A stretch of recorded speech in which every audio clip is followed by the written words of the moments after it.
해주시는 정혜구 교수님, 임치환 연구원님, 이대준 경향신문논설위원님께 감사 말씀드립니다. 우리 당은 잘 아시는 대로 정당상 처음 국민참여 경선을 시켜서 참여정부를 탄생시킨 경험이 있습니다. 국민참여 경선은 국민이 정치의 대상이 아니라 당당한 주체라는 국민참여 선언이었다고 생각합니다. 또한 이전에 돈선거, 조직선거에서 탈피해서 깨끗하고 투명한 정치를 하겠다는 정치 혁신 선언이었다고도 생각합니다. 하지만 아직도 정치에 대한 불신이 여전하고 공천을 둘러싼 정당 내부 문제도 여전합니다. 공천 혁신, 이것이 정치 혁신의 아마 제일 과제가 아닐까 이렇게 생각합니다. 요즘 새누리당이 오픈 프라이머리 하자 김무성 대표부터 어떤 보수 혁신의 상징처럼 옮겨서부터 사실 그 원조는 저희 당입니다.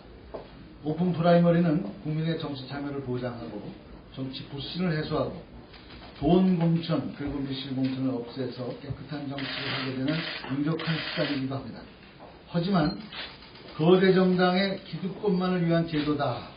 또 소수 정당의 원내 입성은 영원히 불가능할 것이다. 또 정당 정치가 약화되지 않을까라는 이런 우려와 지적에도 귀를 기울여야 한다고 생각합니다. 오늘 이 모든 것들에 대해서 신탄회하게 토론해 주시기를 기대합니다. 모두 아시다시피 지금 우리 당은 재건중입니다. 기본이 튼튼한 정당이 좋은 정당이라고 생각합니다.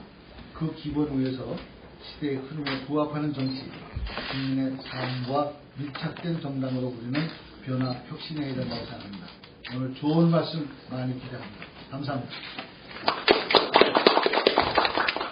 네, 이어서 원혜영 정치혁신 실천위원장님 인사 말씀드리겠습니다.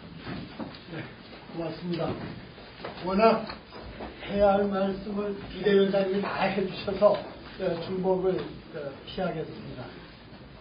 다만 모두의 비대위원장님 말씀하신 것처럼 양이 혁신 과제를 놓고 경쟁적으로 이 문제를 다루면서 제일 쉽게 오픈 프라이머리가 강양식 민주주의의 가장 중요한 장치로서 다 같이 고민해보고 그 방향을 모색할 필요가 있겠다.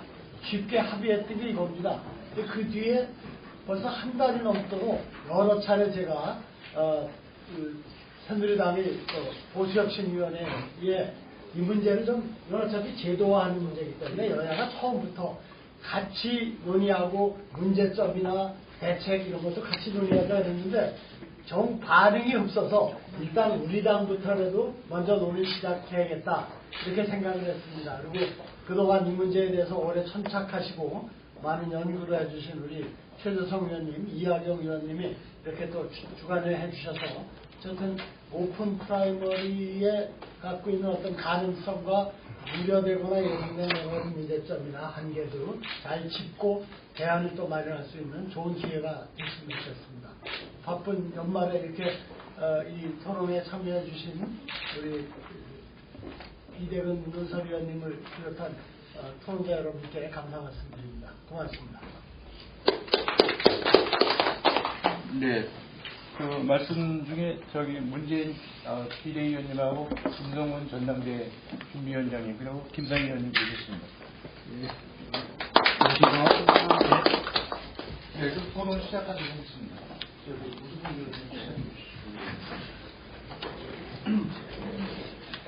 안녕하세요. 오늘 사회를 맡은 우석 강자고 하고요. 기주정책연구원의 부원장 맡고 있습니다. 사람이 얼마 없죠. 잠깐 인사 말씀드립니다. 그래. 첫 번째 발제자로는 최재성 의원님께서 나왔습니다. 두 번째 발제로는 이하경 의원님 나왔습니다. 그리고 토론자로 최근 저희 정치혁신 실천위원회 열심히 참여하고 계신 정혜구 선생님 오셨습니다. 좀 아픈 얘기를 아마 해주실 거라고 생각하는데요. 이대근 경향신문논설위원입니다. 지금 최근 정치혁신 실천위원회에 대해서 이제 어떻게 공천을 해야 되느냐에 대해서 조금 더 실무적인 논의를 하고 있는 와중에 이 오픈 프라이머리를 관련해서 전체적인 논의를 한번 토론에 붙이자는 얘기가 있습니다. 그래서 오늘 토론회가 열렸고요. 결론이 날지는 모르겠습니다만 주로 쟁점들이 드러나서 서로 논의를 계속해 나가기 위한 좋은 기회가 되었습니다. 먼저 정치혁신으로 본 오픈 프라이머리 최대성 의원님 발표해 주시죠. 예, 최대성입니다. 오늘 오전에도 우리 전당대회 준비위원회에서 정치혁신 과제로 정권의 문제에 가지고 토론이 있었습니다. 오픈 프라이머리라고 하면 우리가 느끼고 있는 이제 감각적인 개념이 있고요. 실제적으로 한국 정치에서 적용되거나 혹은 변형되어 왔던 개념의 오류도 또 현실적으로 존재를 합니다. 그래서 이걸 먼저 잘 정리할 필요가 있고요. 오픈 프라이머리는 소위 말해서 이제 정당의 과정에, 결정 과정에 국민들의 참여를 보장한다는 의미에서 최근에 이 국민들의 진화, 문명적 흐름과 배를 같이 하는 또 과제라고 생각을 합니다. 다시 말해서 직접민주주의의 확대가 요구되고 있는 시점에서 필요한 제도일 수 있다 이렇게 생각을 합니다. 그래서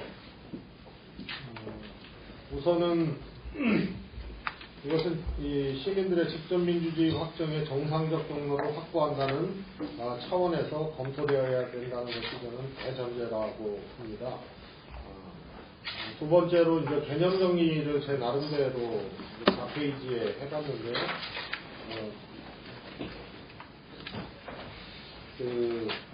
조금 문제 과정에 뭐가 잘못이 있는데요. 우선은 지난 대통령 후보 경선을 완전 오픈 프라이머리라고 당에서 당대표를 비롯해서 여러분들이 발언을 그렇게 개념 정리를 했는데요. 제가 그때 문제 제기를 했습니다. 완전 국민 경선이 아니다. 법적 제도적 장치가 전제되지 않는 것은 그것은 정당의 국민 경선인데 당원과 국민의 비율을 나누지 않는다는 점에서는 국민 경선이 맞지만 완전자가 들어가기 위해서는 선거인단 신청을 별도로 하지 않는 것이 현실적으로 완전 국민 경선이라는 그 개념에 부합될 수 있다. 그래서 법률적 제도적 장치가 전제되지 않은 차원에서 모바일을 통해서 접수를 한다거나 혹은 오프라인을 통해서 접수해서 하는 것은 국민 경선이래. 당원의 이 비율을 별도로 주지 않는다는 점에서 국민 참여 경선이 아닌 국민 경선인데 제도적 뒷받침은 없기 때문에 완전이라는 말은 현실적으로 사용하기 어렵다 이렇게 생각을 그렇게 주장을 했습니다. 제가 그래서 지난 대통령 선거 때 실시했던 국민 경선은 당원과 국민의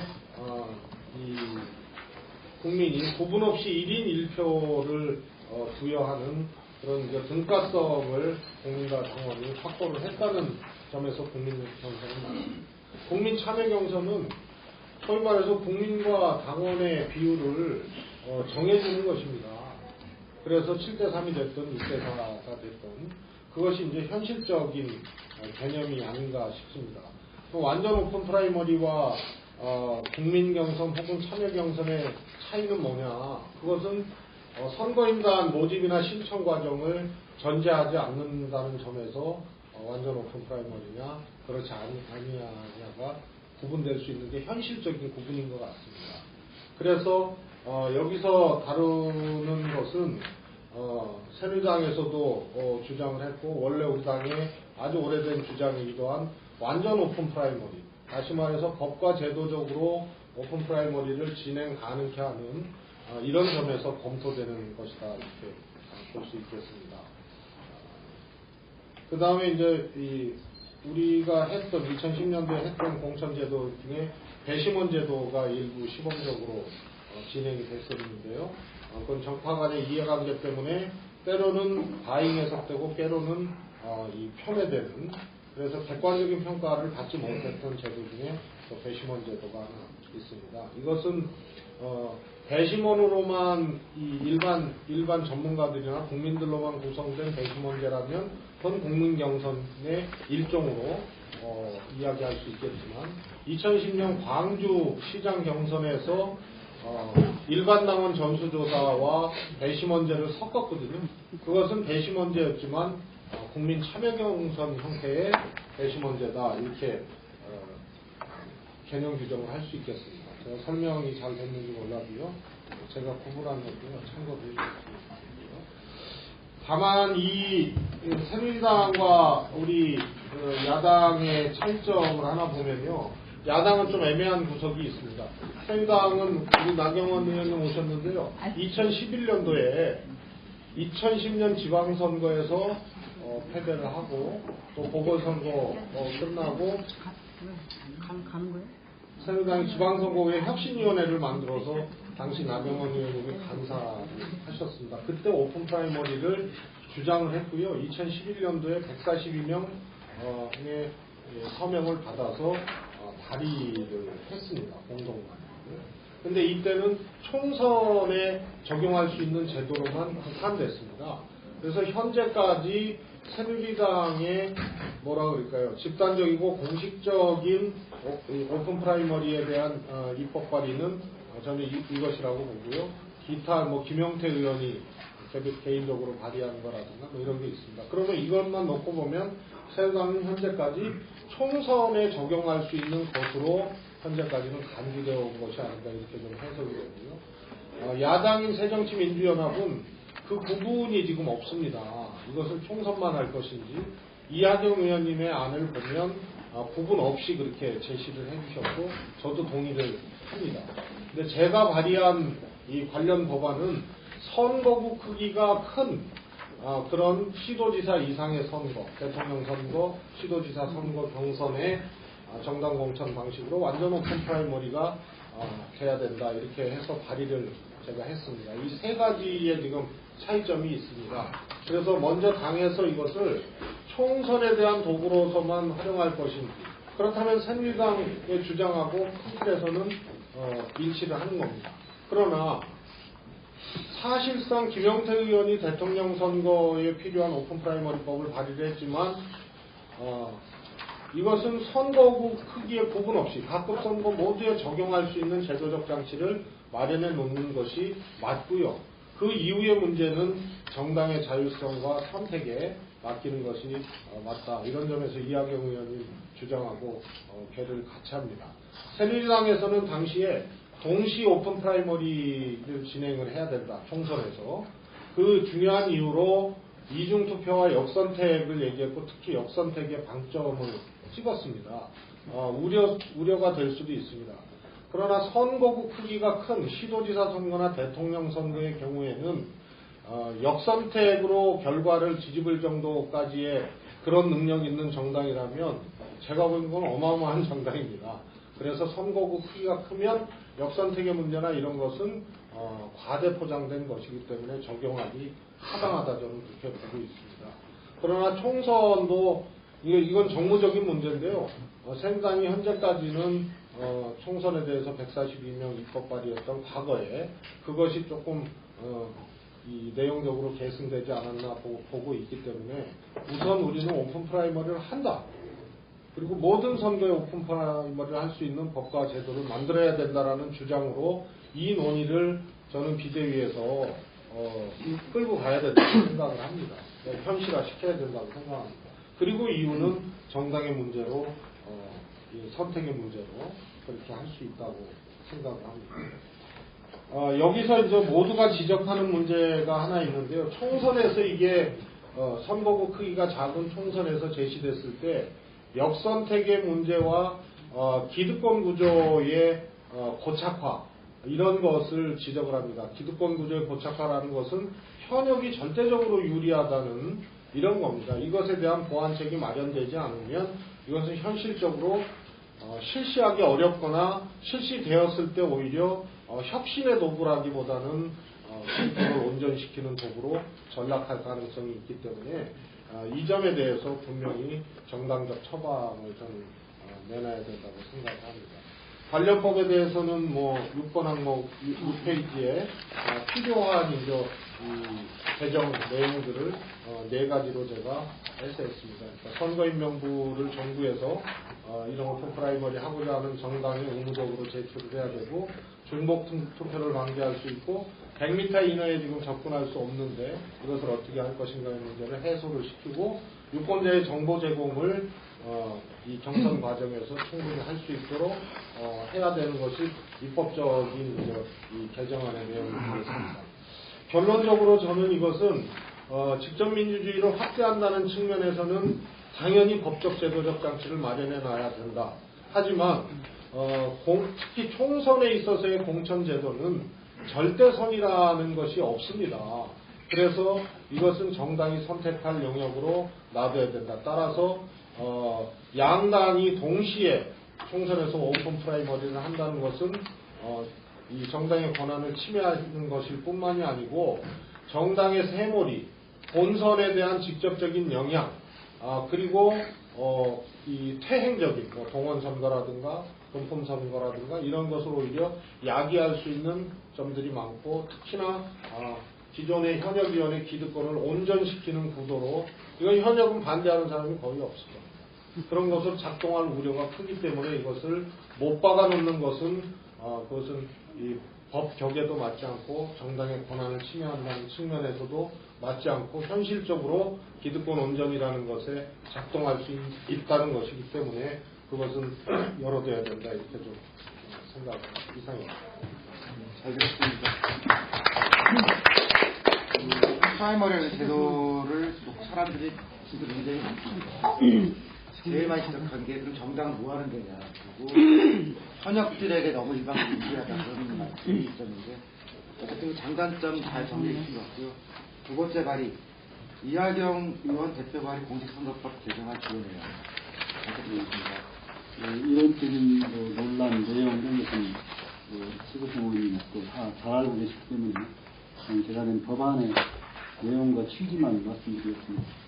제가는 오프프라이머리 내용의 글자는 하든 안 하든 어떤 방식으로 하든 누가 참여해서 범위를 어떻게 하든 법적으로는 최대한 완전 오픈 프라이머리를 할 수 있도록 또 온라인을 통한 최신 흐름까지도 다 담아낼 수 있도록 열어두자. 그리고 그 정당과 그 당시 국민의 정치 의식 수준의 발전에 맞추어서 선택해서 할 수 있도록 가능성을 열어두자는 법입니다. 그래서 뭐 해야 한다 법이 아니고 할 수 있다 법입니다.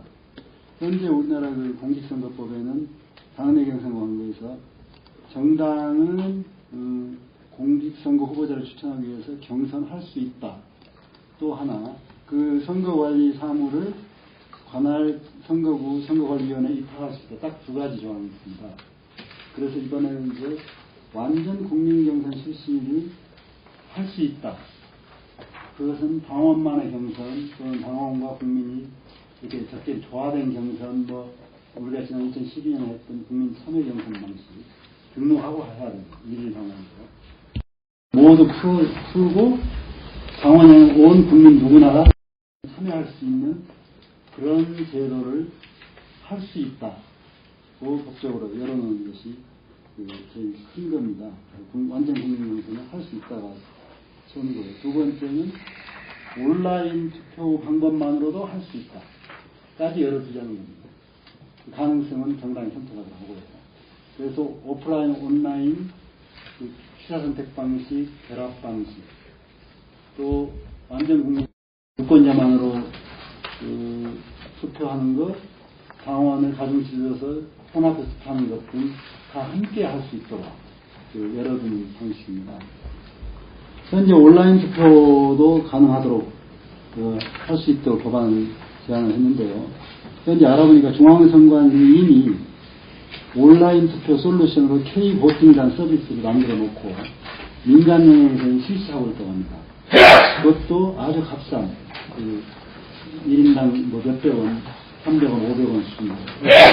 현재 아파트 관리기업 개정이나 주민대표 선출, 또 사회봉사단체 요청만 하면 언제든지 선거 경선 관리를 이렇게 해주고 있다고 합니다.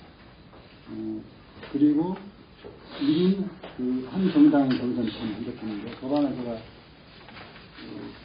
잠깐 이야기해서 읽어드리면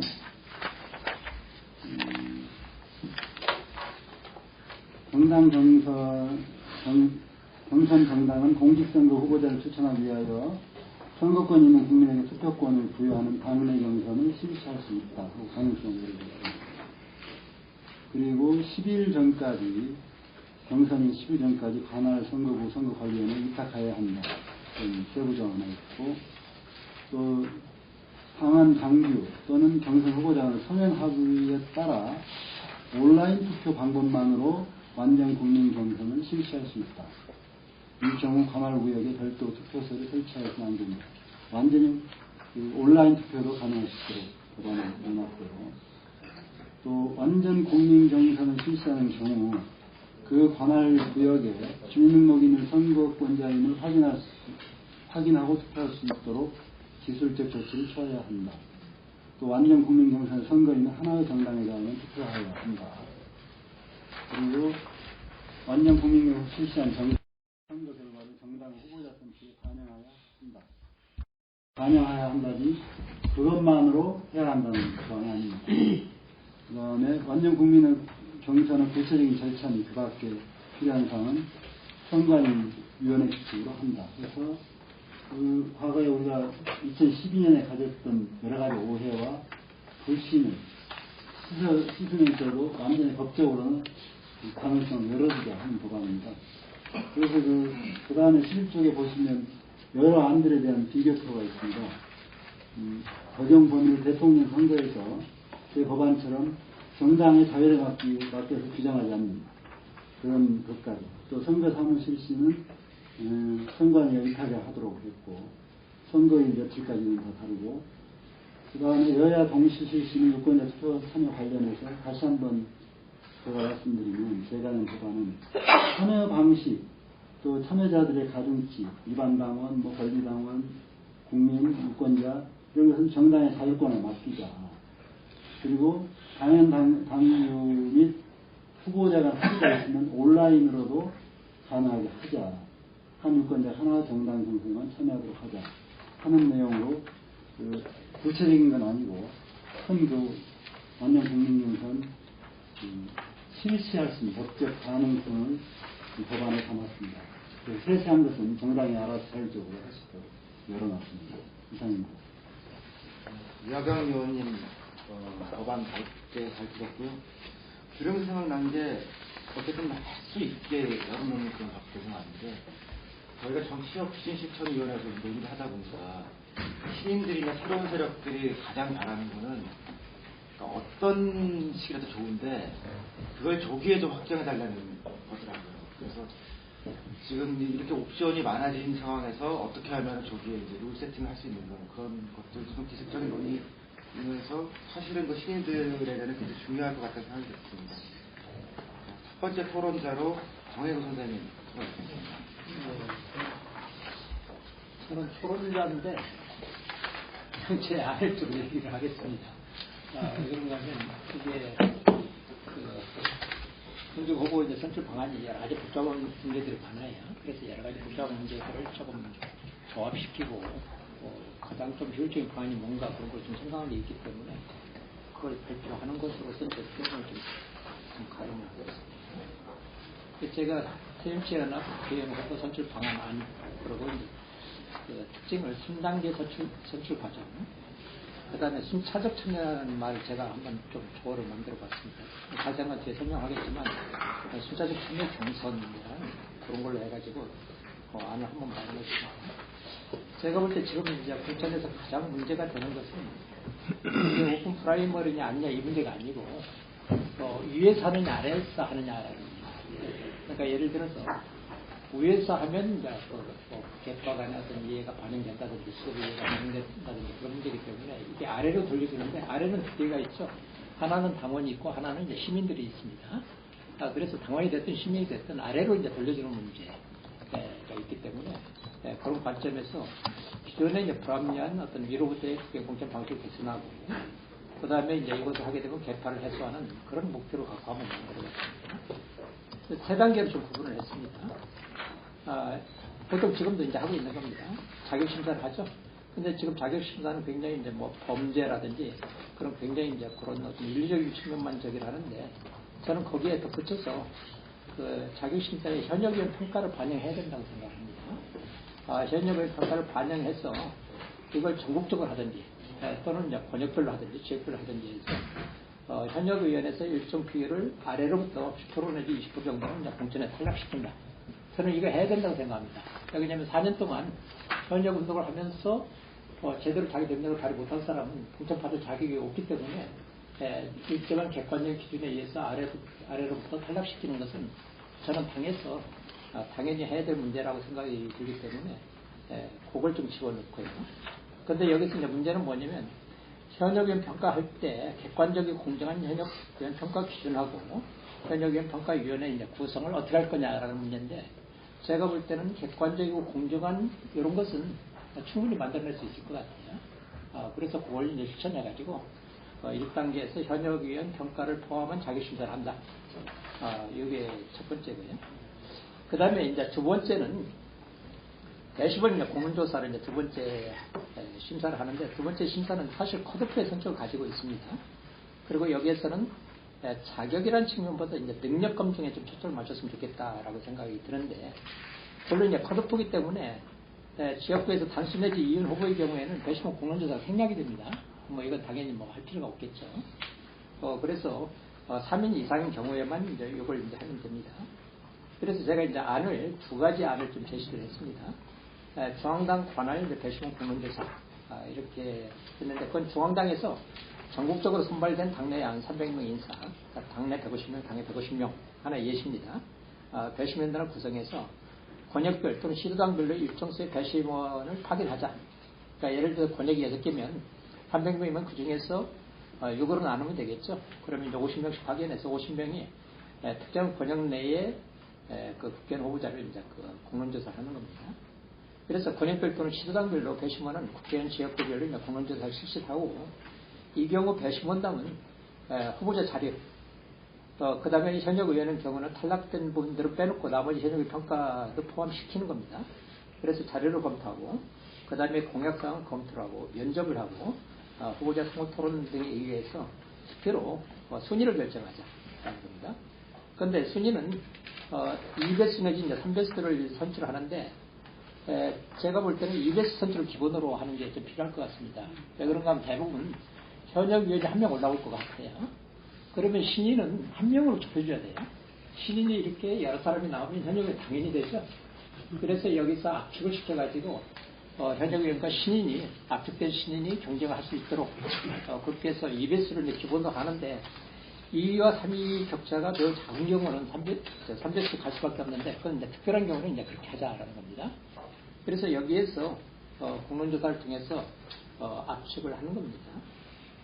그 다음에 2위는 제가 그 시도당 관할 배심원 공론조사인데 제가 원래는 2위안을 이제 저기를 했는데 혁신 실천위원회에서 토론하다 보니까 2위안은 너무 비용이 많이 들고 그 다음에 현실적으로 좀 불가능하기 때문에 좀 어렵다 해서 제가 그 2위안을 만든 겁니다. 그래서 이 2위안은 여러분들이 한번 좀 읽어보시면 됩니다. 이것은 시도당에서 각 지구당별로 배심원을 이제 구성하는 건데 그건 아마 비용이 상당히 많이 들 것 같아서 현실성에서 떨어지는 게 아닌가 그렇게 생각이 듭니다. 그 다음에 이제 그 세 번째 그 과정은 순차적 참여 경선이라고 제가 이름을 한번 붙여봤습니다. 제가 볼 때는 이제 이 경선에서 가장 큰 문제가 뭐냐면 숫자가 너무 작으면 동원선거가 돼버리는데 그러니까 예를 들어서 한 지구당에서 한 200명 하면 그냥 당협위원장이 자기 사람들만 이렇게 하면 그건 뭐 선거하나 할 의미가 없죠. 그래서 일정한 모수를 참여자 수를 어느 정도 이제 확보를 해야 되는 겁니다. 그래서 그걸 일률적으로 정하는 겁니다. 예를 들어서 직전 전국선거 유권자의 3% 뭐 이런 식으로 해서 이제 선거인단 규모를 우선 먼저 결정하고 그 다음에 이 사람들에 해서 이제 경선을 하는데 가중치를 반영한 이제 수차적 참여 경선입니다. 뒤에 예시에 제가 설명하겠지만 이렇게 하면 상황에 따라서 어떤 때는 당원투표적 경선이 되고 어떤 때는 국민참여적 경선이 됩니다.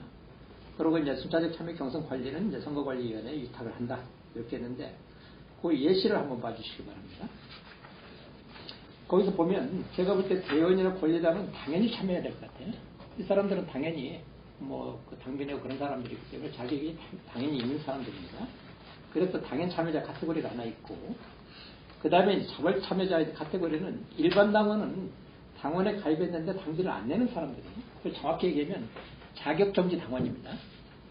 그래서 일반 당원은 자발 참여자 속에 집어넣고 그 다음에 이제 등록 지지자 카테고리를 하나 만들었으면 좋겠습니다. 아마 당에서 플랫폼 같은 걸 하면 인터넷에서 이제 활동하는 일종의 예비당원 같은 것이 있을 수가 있어요.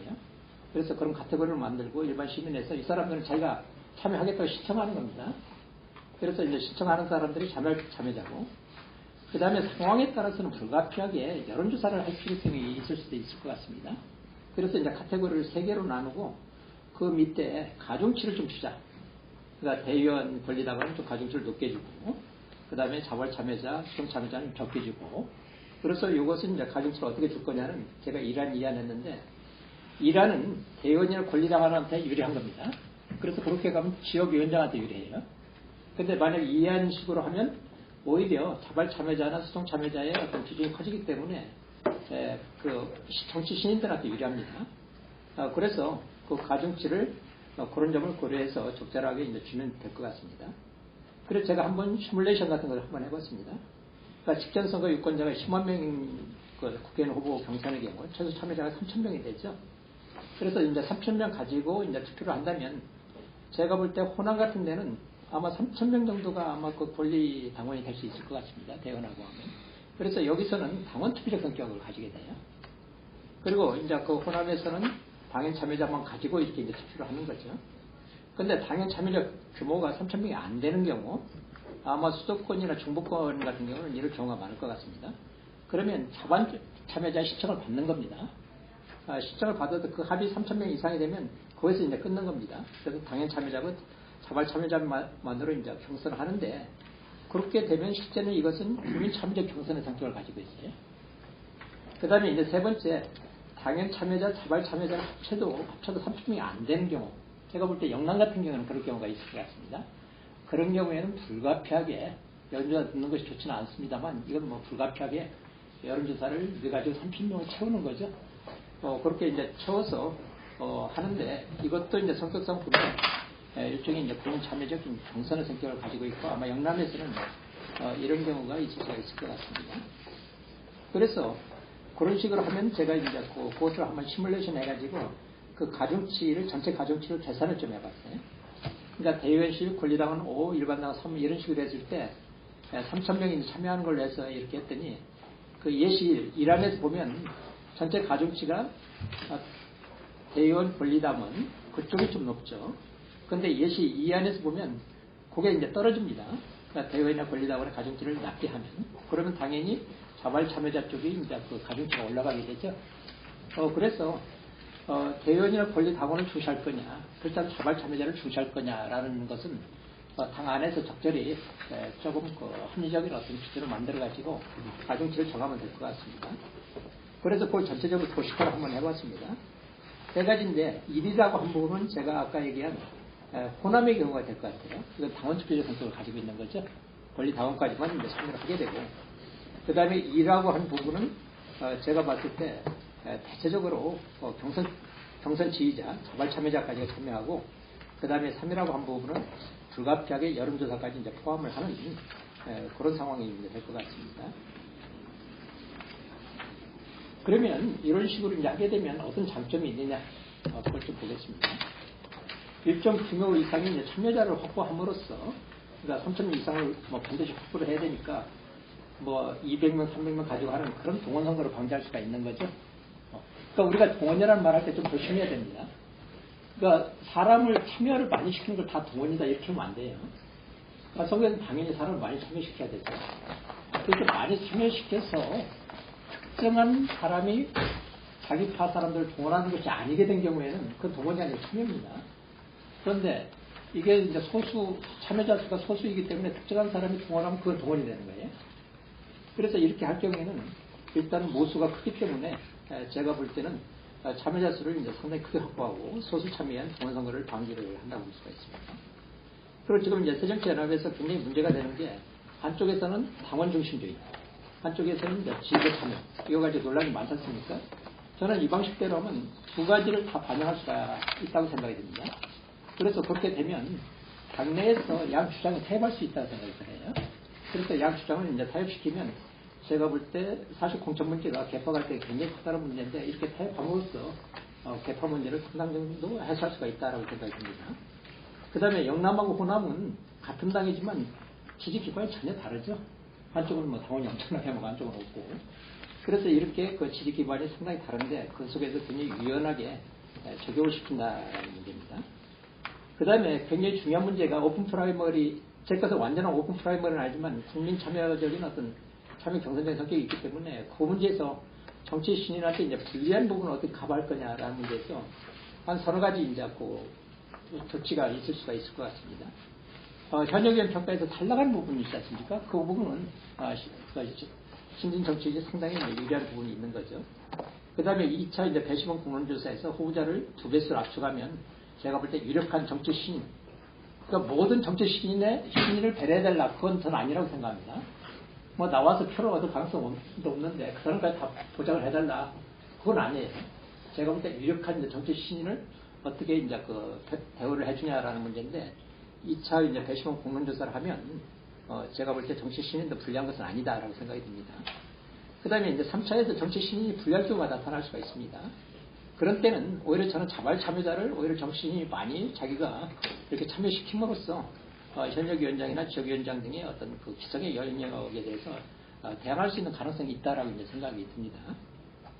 그 다음에 이 문제는 제가 이제 국회의원 하나만 이렇게 했는데 이 원리만 하나 있으면 향후의 모든 당직이나 공직 선출에서 이 원리 적용을 다 만들어낼 수가 있어요. 저는 이 과거 민주당이나 새정치연합에서 가장 문제가 선거 단위마다, 그 다음에 선거할 때마다 룰이 바뀌는 문제예요. 그래서 저는 그 같은 원리를 가지고 있는 하나의 원리가 있어야 된다고 생각이 들어요.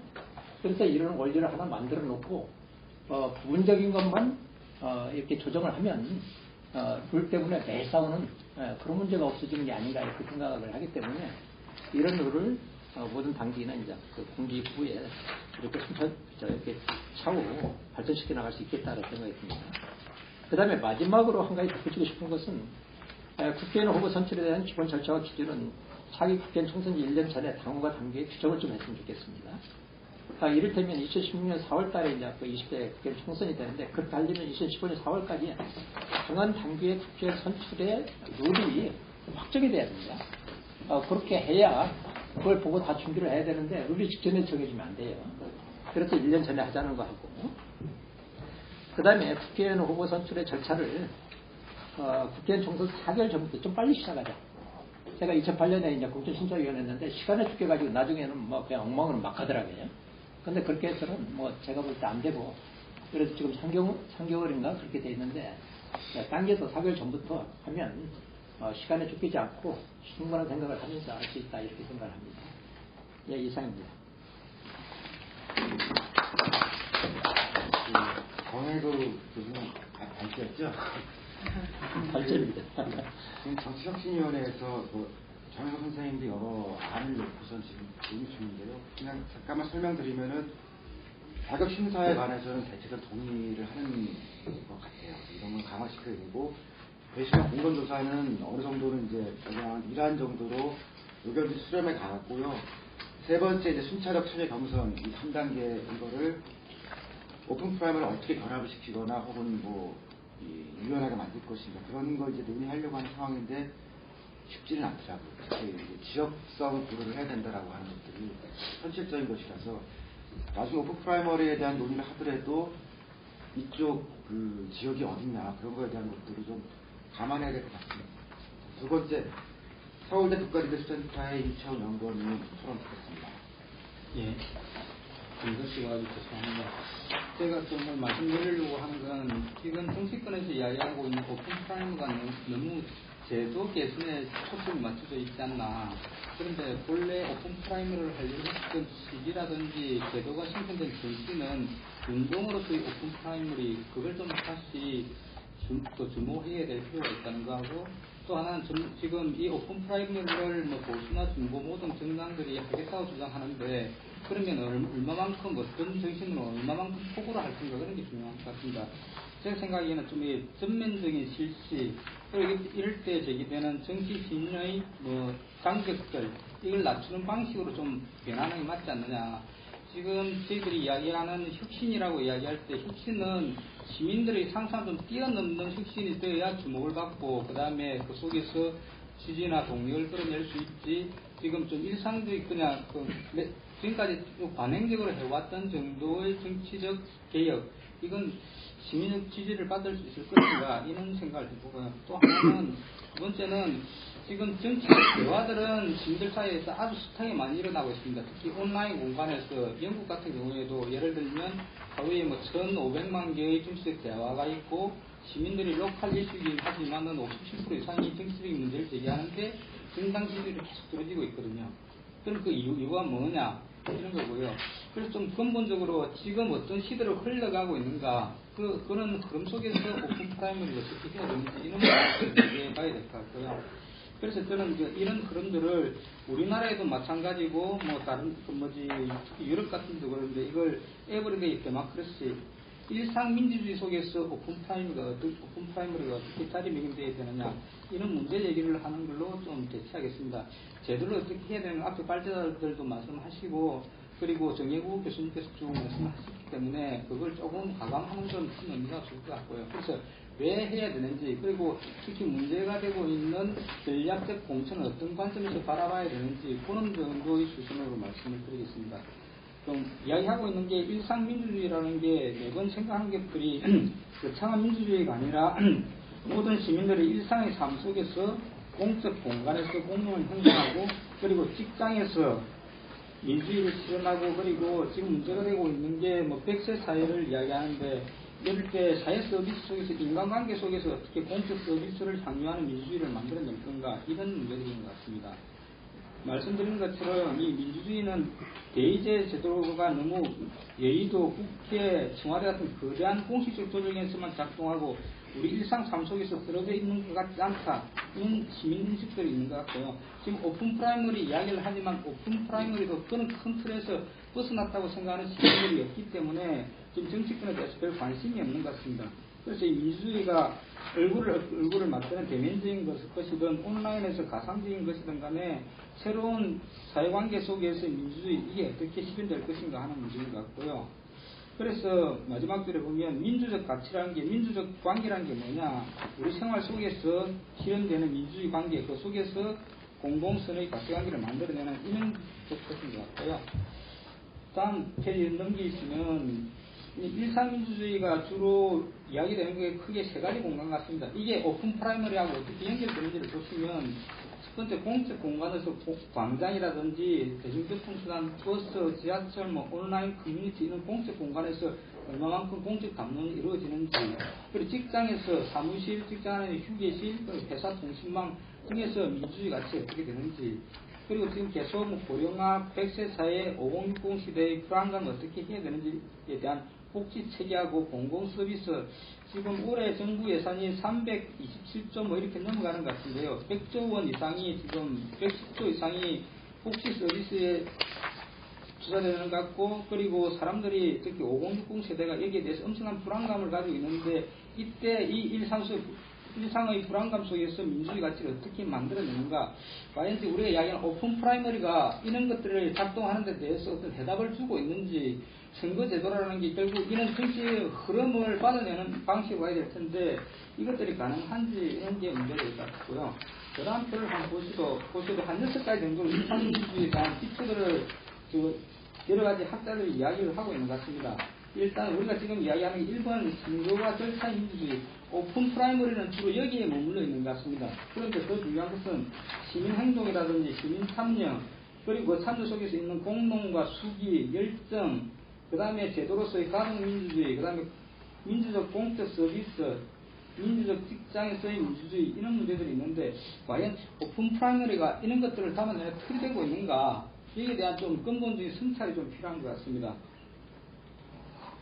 그리고 지금 공공영역에서 이야기되는 그 육아, 보육, 청년 실업, 근로빈곤, 그 다음에 노후 불안, 주거 불안 이런 문제에서 공적인 내러티브가 생기고 공론이 생기고 이 속에서 일방적인 결정이 아니라 시민 참여형 결정이 이루어지고 있는가 이런 문제를 좀 주목해 볼 필요가 있고 이럴 때 과연 지금 이야기하는 오픈 프라임 문제가 얼마만큼 대답을 해내고 있는가 지금 오픈 프라이머리는 노사모 이후에 02년 이후에 우리나라 정치에서 꾸준히 도입되고 있는데도 이게 실질적인 그 민주주의 절차라든지 일반적인 시민의 생활 속에는 들어가 있지 않은 것 같습니다. 그 영국 같은 경우에도 보면 하루에 뭐 1,550만 개의 정치적 대화가 오가고 지방선거와 관련한 정치에 57% 이상이 참여하고 있지만 노동당 같은 경우에는 그 진성당원이 300만에서 30만으로 축소되고요. 지지자 중심으로 가고 계속 정당 지지율은 떨어지고 있는 상황인 것 같습니다. 그래서 영국 노동당 같은 경우에도 오픈 프라이머리를 도입했는데 2013년 작년 런던 시장 같은 데 이 제도를 도입했던 것 같고요. 그래서 지금은 노동자 중심의 계급 정당에서 시민 참여 지지자 중심 정당으로 전환해 가고 있는 이런 형태인 것 같고, 결국 오픈 프라이머리라는 게 다 아시는 것처럼 미국에서도 68년에 그 시카고에서 피해 전당대 이런 것들이 시초가 되었던 것 같고요. 지금 어떻게 보면 지금 새정치민주연합의 오픈 프라이머리 논의도 이 68년에 그 미국 민주당에서 있었던 논의들하고 비슷한 지점이 아닌가. 특히 지금 참여라는 게 기존의 그 민주당 지지자들, 그리고 뭐 예를 들면 특정 지역에 있는 향후의 출신들, 이런 사람들이 정당을 장악하고 있지 시민 참여는 거의 없는 것 같고요. 이럴 때 이 계획을 어떻게 해나갈 것인가 하는 문제가 가장 핵심적인 문제인 것 같고,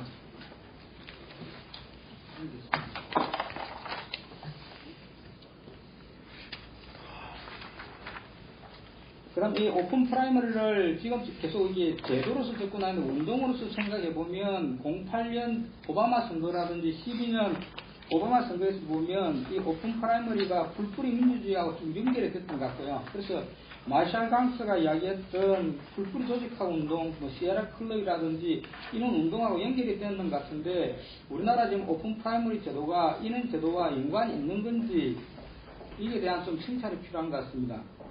그래서 지금 아마 오픈 프라이머리를 도입하겠다는 지지도 그 16년에 있는 총선, 17년에 있는 대선에서 오픈 프라이머리를 어떻게 할 건가, 이런 게 제도적인 문제인 것 같고요. 이럴 때 아마 오픈 프라이머리는 거스를 수 없는 시대적 경향으로 굳어져 가고 있는 것 같습니다. 이럴 때 변화와 혁신을 좀 근본적인 인식 전환이 필요하지 않나. 지금 거기 새정치민주연합에서 계속 이야기하는 게 뭐 오픈 프라이머리를 일부 수용하되 전략 공천을 병행한다, 이런 식의 아이디어를 가지고 있는 것 같은데, 아마 시민들은 이런 데 대해서 큰 변화를 느끼지 못할 것 같고요. 그래서 수동적으로 따라가는 절충행이 아니라 오픈 프라이머리를 전면적으로 수용하고 대신에 정치 시민들이 등장할 수 있는 정치관계법을 개혁하는 게 오히려 지금의 시대적 요구에 맞지 않을까. 그래서 뭐 02년 대선에서 있을 때 대선도 사실은 민주당이라는 정당이 좌우했던 게 아니라 노사모라는 시민 참여 조직이 사실상 대통령 선거를 이끌었던 것 같고요. 16년 선거, 특히 17년 대통령 선거에서는 이러한 경향이, 특히 진보 진영은 정치적 자원이 적기 때문에 이러한 경향을 더 활성화해야 될 것 같은데, 지금 정도의 오픈 프라이머리 논의로 과연 이것이 가능할까? 이것이 아니라 진보 정당에서는 정당 중심이 아니라 수기와 열정, 시민 행동, 그리고 시민 참여, 이 속에서 지지자 정당을 어떻게 만들어낼 건가, 이쪽으로 좀 오픈 프라이머리의 논의가 모아져야 되지 않는가 하는 말씀을 드립니다. 그래서 대신에 이렇게 하면 아마 모두가 우려하고 있듯이 정치 신인의 새로운 진입이 힘들 거다.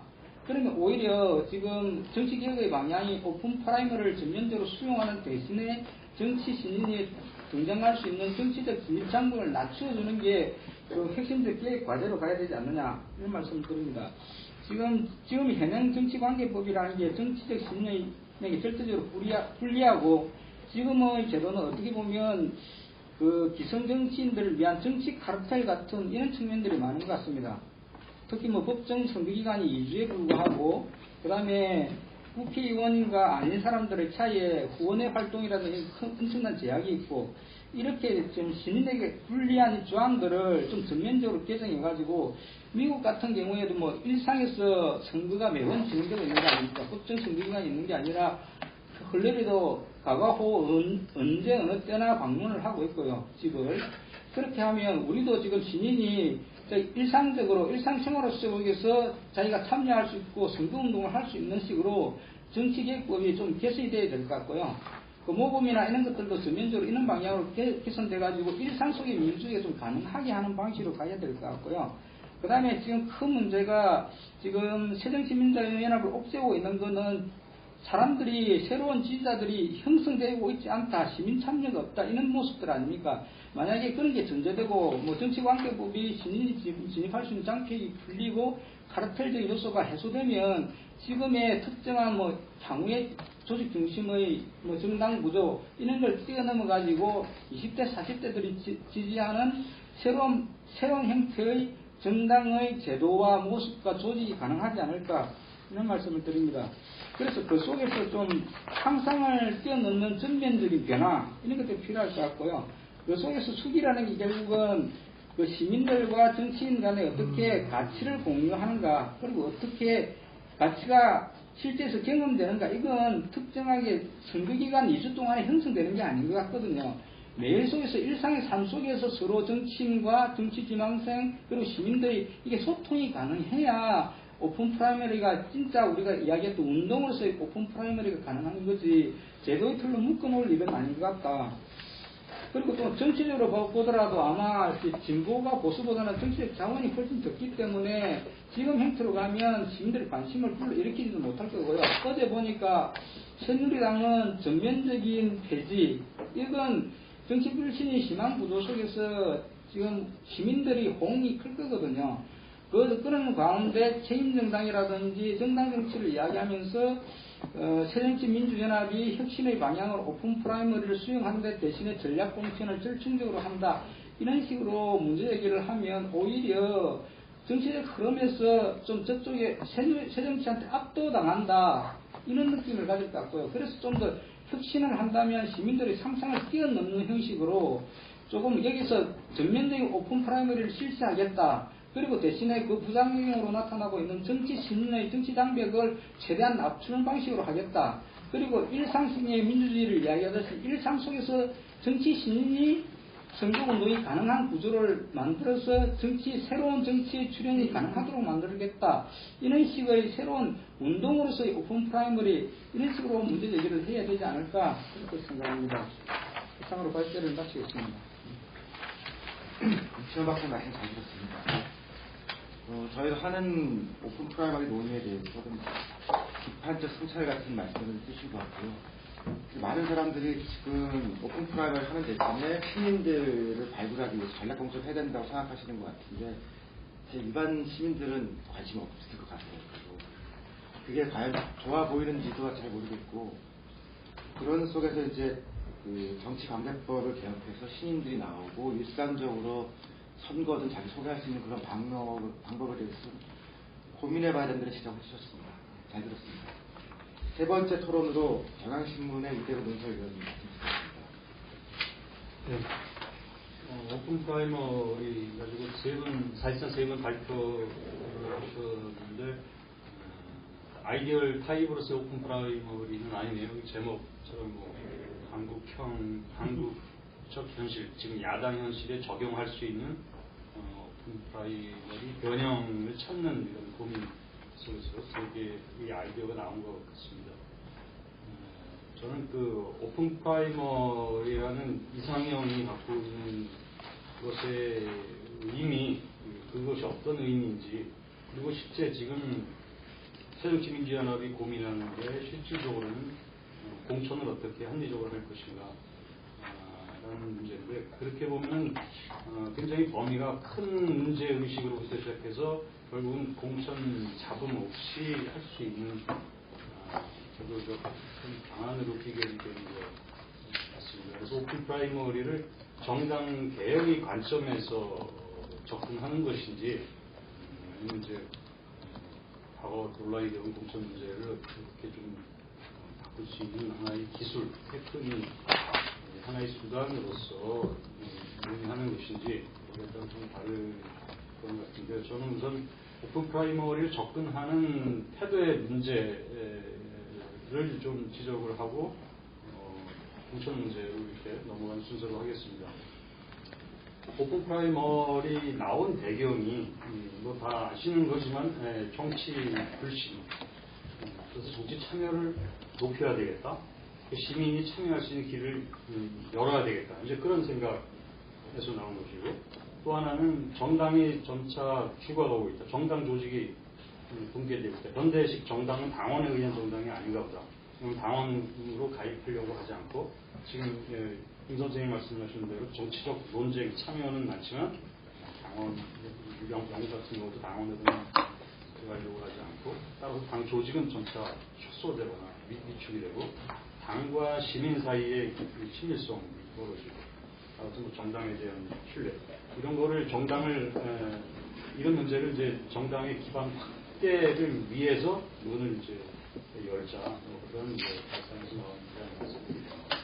이런 문제들이 특히 한국 현실에서 보면은 여당보다 야당이 더 강하다. 이런 위기와 불신 상태는 또 오픈 프라이머리에 대한 요구도 여당보다 야당이 더 많고, 야당이 먼저 실험했고 다양한 방법에 실험을 했고, 그건 결과적으로 야당 조직이 더 많은 문제를 갖고 있기 때문에 이런 대안에 대한 소리가 있는 겁니다. 오픈 프라이머리에 대한 기대 효과들이 있는데, 그 기대 효과라고 하는 건 뭐 효과가 기대할 만하다는 뜻이 아니라 이런 기대감을 갖고 이런 제도를 바라보는 그런 시선들인 것입니다. 오픈 프라이머리를 하면은 시민들의 정치 참여가 증가한다고 보는 겁니다. 개방을 하니까 누구나 와서 참여할 수 있고, 단기간 확충할 수 있는 거 아니냐, 이런 생각이고, 시민 참여 유도해서 정치불신 해소하고, 이 정당 모델이 과거 낡은 정당 모델이 아닌가. 그래서 이걸 계기로 어떤 새로운 정당 모델을 찾을 수 있지 않을까.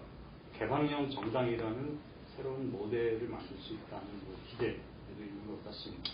이건 뭐 시민들에게 더 많은 권리, 당원들이 갖고 독점하는 것을 시민들에게 개방한다. 뭐 이런 취지일 수 있습니다. 근데 실제 이런 기대 효과가 나타나는가 하는 그래서 지적은 됐지만은 시민보다 현역에 유리한 것이고, 지명도 높은 사람, 인지도 높은 사람, 그리고 또 완전 오픈 프라이머리를 전제로 하는 겁니다. 소수자, 약자, 여성에게 절대적으로 불리하는 겁니다. 따라서 후보의 실질적 경쟁 능력과는 상관없는 요소에 의해서 저울치가 많다. 특히 목소리 큰 사람에 의해서 나옵니다.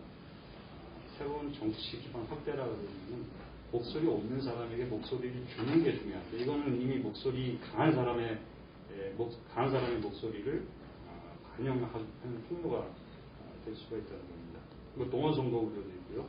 특히 중요한 거는 서민을 배제한다는 겁니다. 서민들은 매일매일 먹고 사느라고 바쁜 사람들입니다. 오늘의 현안이 무엇이 문제인지, 정당 간 경쟁하는 현안이 무엇인지, 좋은 정책이 무엇인지, 어느 인물이 누군지 매일매일 따지고 할 수가 없습니다.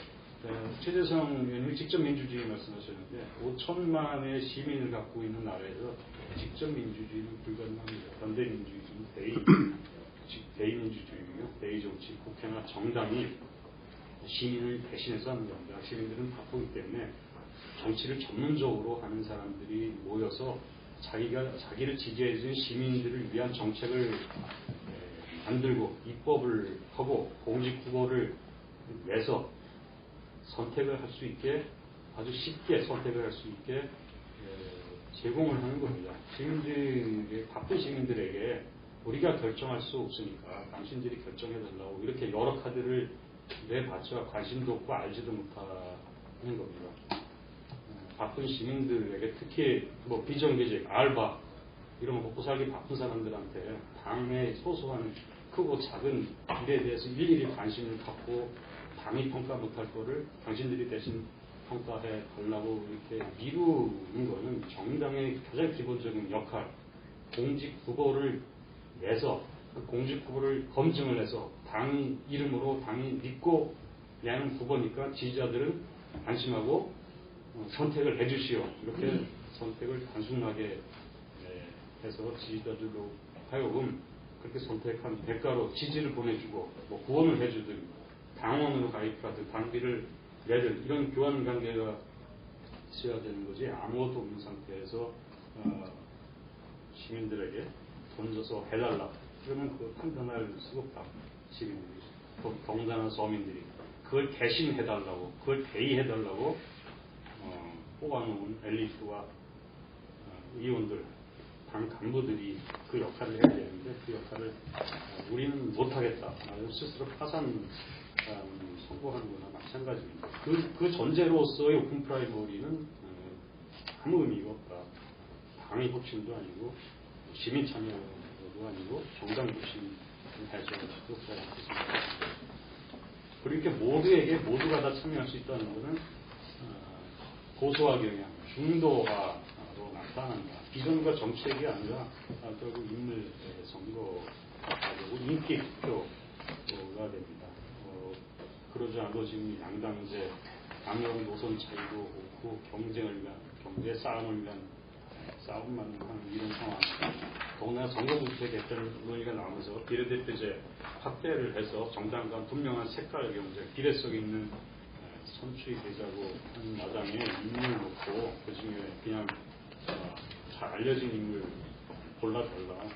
이래서는 정당 개혁 너무 요원해진다 이렇게 생각을 합니다. 그리고 정치 과정이 실종이 된다. 당이 하는 일이 정책을 개발하고 지지자를 모으고 설득하고 당원과 시민들을 정치 교육시키는 기능인데 그거를 안 하고 그냥 시민들이 있는 의견을 모아서 수집해서 그걸로 끝내는 원샷으로 끝내버리는 정치 과정이 없는 겁니다. 그러면 뭐 정책을 뭘 개발하고 무슨 새로운 걸 만들어내고 사회를 바꾸려는 노력을 뭘 할 필요가 있습니까? 이미 존재하는 의견을 취합하는 것으로 모든 게 끝난다면 정치 가장 중요한 정치 과정이라는 게 없어지는 거다. 그리고 기존에 이미 여러 가지 방식으로 국민참여 경선을 해봤지만 국민참여 경선 성공한 적이 없습니다. 2002년 노무현 대통령 후보 때 많은 참여가 있었지만 그게 국민참여 경선 때문인가 노무현 대통령 후보 요인 당시 많은 관심을 끌어왔고 그 관심을 국민참여 경선이라는 새로운 틀을 통해서 표출한 거지 없는 관심, 냉담하고 정치 불신 상태를 국민참여 경선이 만들어낸 것인가 그 순서가 그렇지 않다는 겁니다. 2007년에 확인이 된 겁니다. 2007년에도 국민참여 경선했지만 시민참여 저도 했고 공화선거 모바일 투표 논란 역시 많았고 전혀 성과가 없었고 오히려 민주당 불신 때문에 국민참여 경선했는데 국민참여 경선 결과 여러 가지 논란으로 불신이 더 심화되었다. 19대 총선에서도 뭐 모바일 투표 도입했지만 유권자 참여, 정치 불신이 해소되고 야당의 지지가 높아지고 당의 기반이 확대되고 그러느냐 전혀 그렇지 않다. 이거는 당 자체가 그런 개혁과 변화 노력을 얼마나 했느냐에 의해서 나타나는 것이지 무슨 참여 경선의 폭을 확대해서 시민들의 참여하는 그런 그 장벽을 없앨수록 더 많이 참여하고 더 많이 개혁이 된다. 그건 민주당의 역사를 통해서도 확인이 된 겁니다. 근데 오픈 프라이머리를 도입하는 게 무슨 변화를 가져올 것이냐 그렇게 접근해서는 안 될 거다 그런 생각을 해봅니다. 그러니까 오픈 프라이머리가 실제 효과를 갖는 것은 정당 개혁, 야당의 혁신, 야당의 변화, 신뢰성 있는 지도자의 등장 이것과 동반돼서 그런 것을 좀 더 확대할 수 있는 역량이 있을 때 확대할 수 있는 준비가 되어 있을 때 오픈 프라이머리가 도움이 되는 것이지 그건 전혀 안 된 상태에서 오픈 프라이머리가 뭐 역설적으로 당이 부족한 문제를 외부에서 끌어와서 만들어줄 거다 그런 기대로 해서는 절대 안 된다 이런 생각을 합니다. 그러니까 새정치민주연합이 지도력 강화하고 조직력 가지고 파벌 무저 해결하고 정책 개발 능력 갖추면은 많은 시민들 우리도 참여하게 해달라. 아니 그럴 때 그럼 열어주겠다. 그게 문제 참여할 생각도 없는데 아무것도 해놓은 거 없는데 길만 열어놓으면 당의 존재감, 당의 정체성 다 사라져버립니다. 그런 당에 대해서 또 누가 참여하려고 하겠습니까? 그러니까 순서가 잘못된 거다. 이런 생각이 듭니다. 정당이 후보를 누구를 낼 것인가는 정당의 성격, 특징과 관련해서 중요한 겁니다. 어떤 후보를 내느냐 가지고 그 정당의 정체성이 결정되는 건데 그걸 결정 못하겠다. 그걸 시민 시장에 그냥 내버려 두겠다. 당신이 결정하잖아. 내가 결정할 수 없으니까 당신이 결정해달라는 게 좀 앞뒤가 안 맞는 것 같습니다. 그래서 오픈 프라이머리는 정당 개혁의 관점에서 접근해서는 필요하다면 제한적으로 해야 되고 정당 개혁은 다른 접근으로 해야 되는 것이고 공천의 문제를 좁혀서 생각을 해보는 게 좋겠다.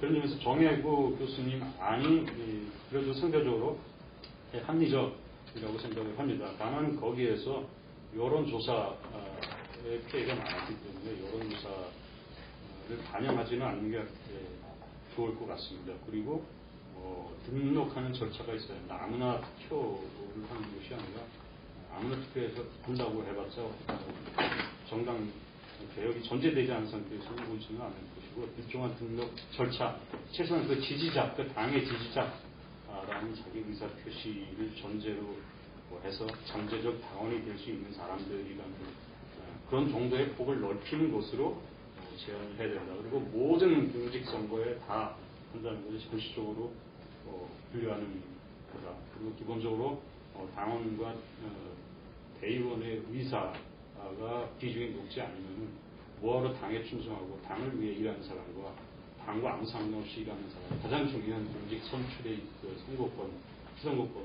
선거권을 그렇게 둬서는 당의 중심이 바로 서지 않을 거라고 생각을 합니다.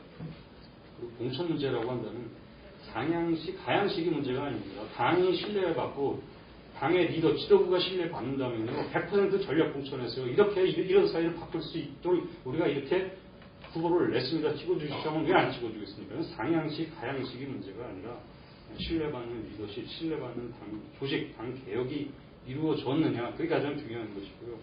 그 다음엔 공천에 관한 합리적 절차, 합의된 절차, 확정된 절차가 1년 전이든 2년 전이든 확정이 돼야지 그게 임의적으로 사람에 따라서 사람 맞춤형 아니면 시기에 따라서 변하는 게 아니라 확정된 절차를 갖고 있으면 어떤 제도라도 완벽할 수는 없을 것이고 설사 불완전한 제도라도 10년, 20년, 100년 하면요 그 불합리성에 다 맞춰서 선출되고 잡음이 없습니다. 그래서 확정된 절차, 관례화된 절차, 누구나 통하는 절차를 만드는 게 중요하다.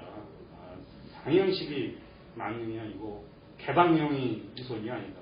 원하는 목적이 무엇이냐 그것을 분명히 하고 거기에 맞는 걸 찾는 게 순서가 아닌가 그런 생각이 이상입니다. 이색은 선배라고 그러는데 문설위원님이라 어색해요. 그냥 일반 사람들 얘기로 하면 오픈 프라이머리를 잘글잘글 씹어주셨거든요. 그 결론은 정당을 강화하고 제한적 도입을 해야 될 것 같은데요. 아마 이 당이 이것도 거꾸로 할 것 같아요. 제한적 도입을 할 건데 정당 강화는 잘 안 될 것 같아요. 오픈 프라이머리 제도를 제가 생각해 보니까 저는 굉장히 좋아요. 그러니까 88만원 세대 우석훈이라고 부르고 있으면은 특정한 호남이 아니면 전국 어디든지 저는 나가면 다 될 것 같거든요. 근데 10년 전에 저는 됩니다. 근데 10년 전에 저를 생각해보면 지금 제 후배들이 뭔가 사회에서 발언을 하고 신인이 됐을 때 그 사람들 절대로 안 될 거예요. 이 제도에서는. 그런 점에서 보면은 젊은 청년들이나 여성들이 조금 더 움직이기 편한 것들을 어떻게 해야 할 것인가. 그런 두 가지가 부딪힐 것 같고요.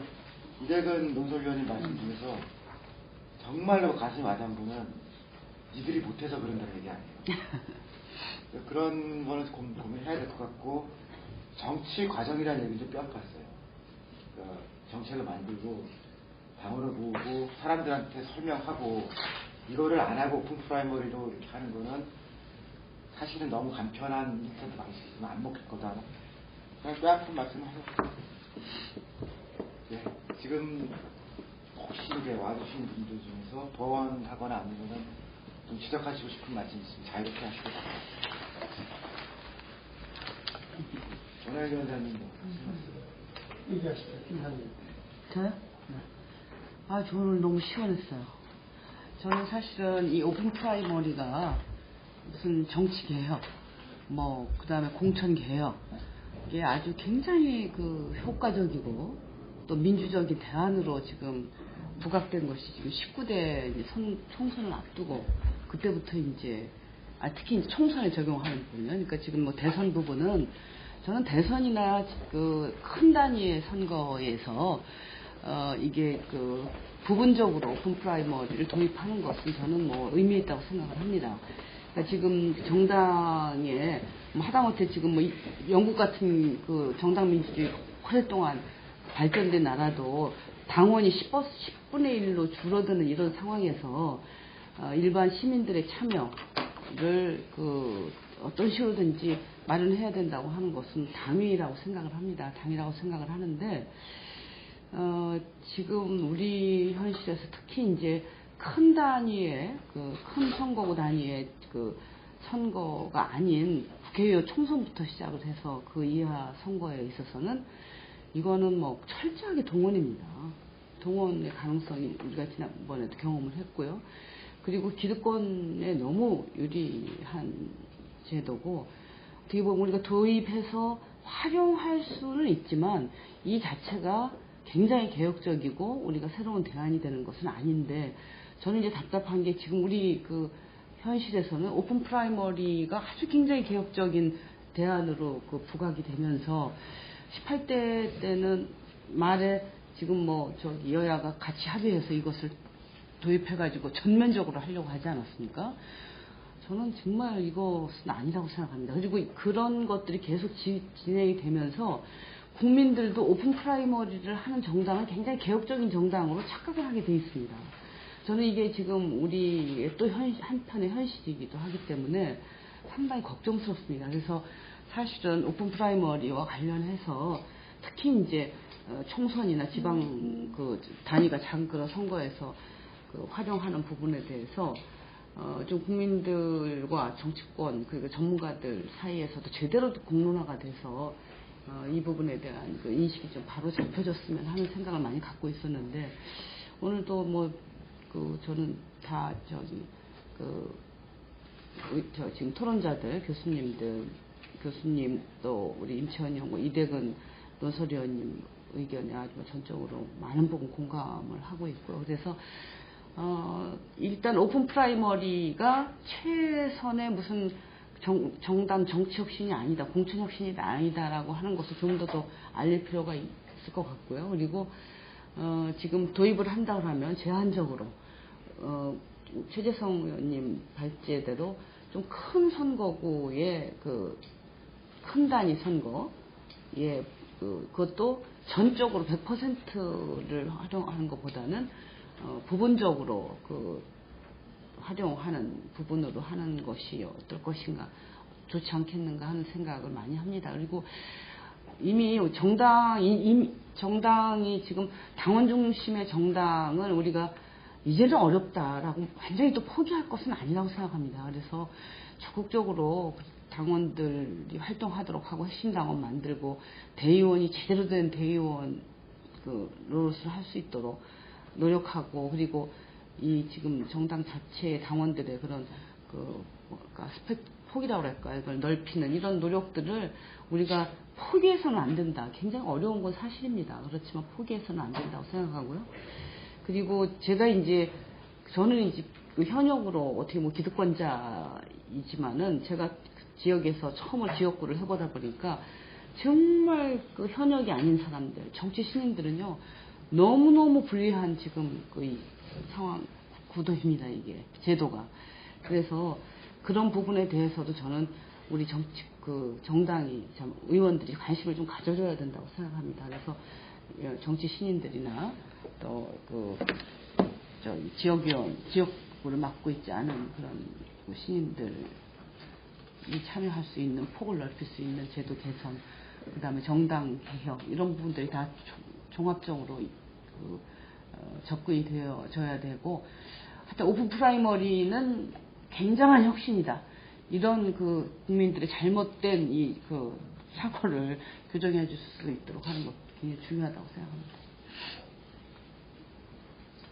완전 오픈 프라이머리를 우리가 해왔었죠. 그러니까 노무현 대통령 당선된 시절에 우리가 처음으로 오픈 프라이머리를 도입을 했죠. 근데 이제 지금 얘기되는 거는 완전 오픈 프라이머리를 지금 얘기를 하고 있는 거거든요. 그러니까 오픈 프라이머리는 좋다고 생각을 해요. 근데 완전 뭐 당원이고 뭐고 다 제외하고 완전히 하자 하는 걸로 지금 급속히 가고 있기 때문에 그런 경우에 참 걱정이 많다 하는 생각이 듭니다. 이제 임채원 연구님께서는 지금 계속 이제 아주 강력하게 이제 완전 국민 경선에 대한 취지를 말씀을 해주시고 했는데, 진짜로 그 노상호 같은 그런 밑으로 자발적인 열기가 일어나는 건 굉장히 중요하죠. 그리고 그런 요소들이 점차 이제 우리들이 정치 분야가 아닌 시민의 참여라는 부분에 있어서는 나타나고 있는데 그게 정치로 수렴은 못 되고 있는 그런 상태예요. 근데 완전 국민 경선을 한다고 해서 이 부분이 확 모아져 갖고는 그야말로 완전 좀 더 우리가 염려하는 역기능을 딛고 순기능적인 역할을 그렇게 많이 할 것인가 하는 거에 대해서는 좀 걱정이에요. 그래서 좀 그 점에 있어서 잘 정리가 되었으면 좋겠다 이런 생각이 있고요.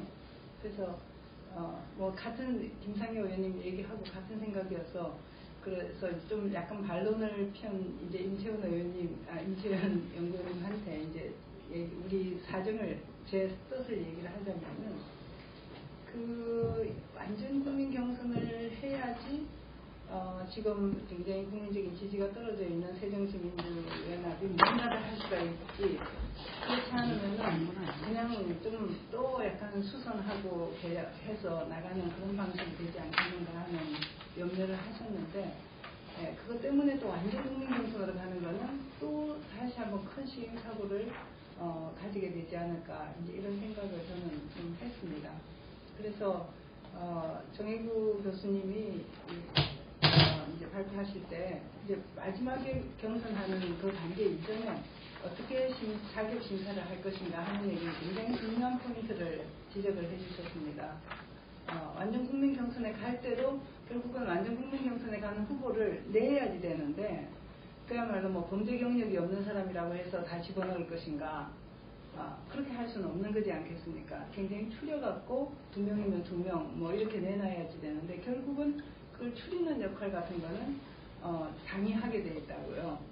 그렇기 때문에 그런 것들을 어떤 식으로 우선 후보를 압축해 나가는 자격 심사를 할 것인가 하는 거에 대해서 완전 국민 경선을 하든 또는 부분적인 국민 경선을 하든 거기에 대한 토론을 우리 혁신위원회가 굉장히 열심히 해주셔야지 된다. 그리고 저는 굉장히 중요한 포인트를 지적하셔서 잘 얘기를 해놓으셨다, 이런 생각이 들고요.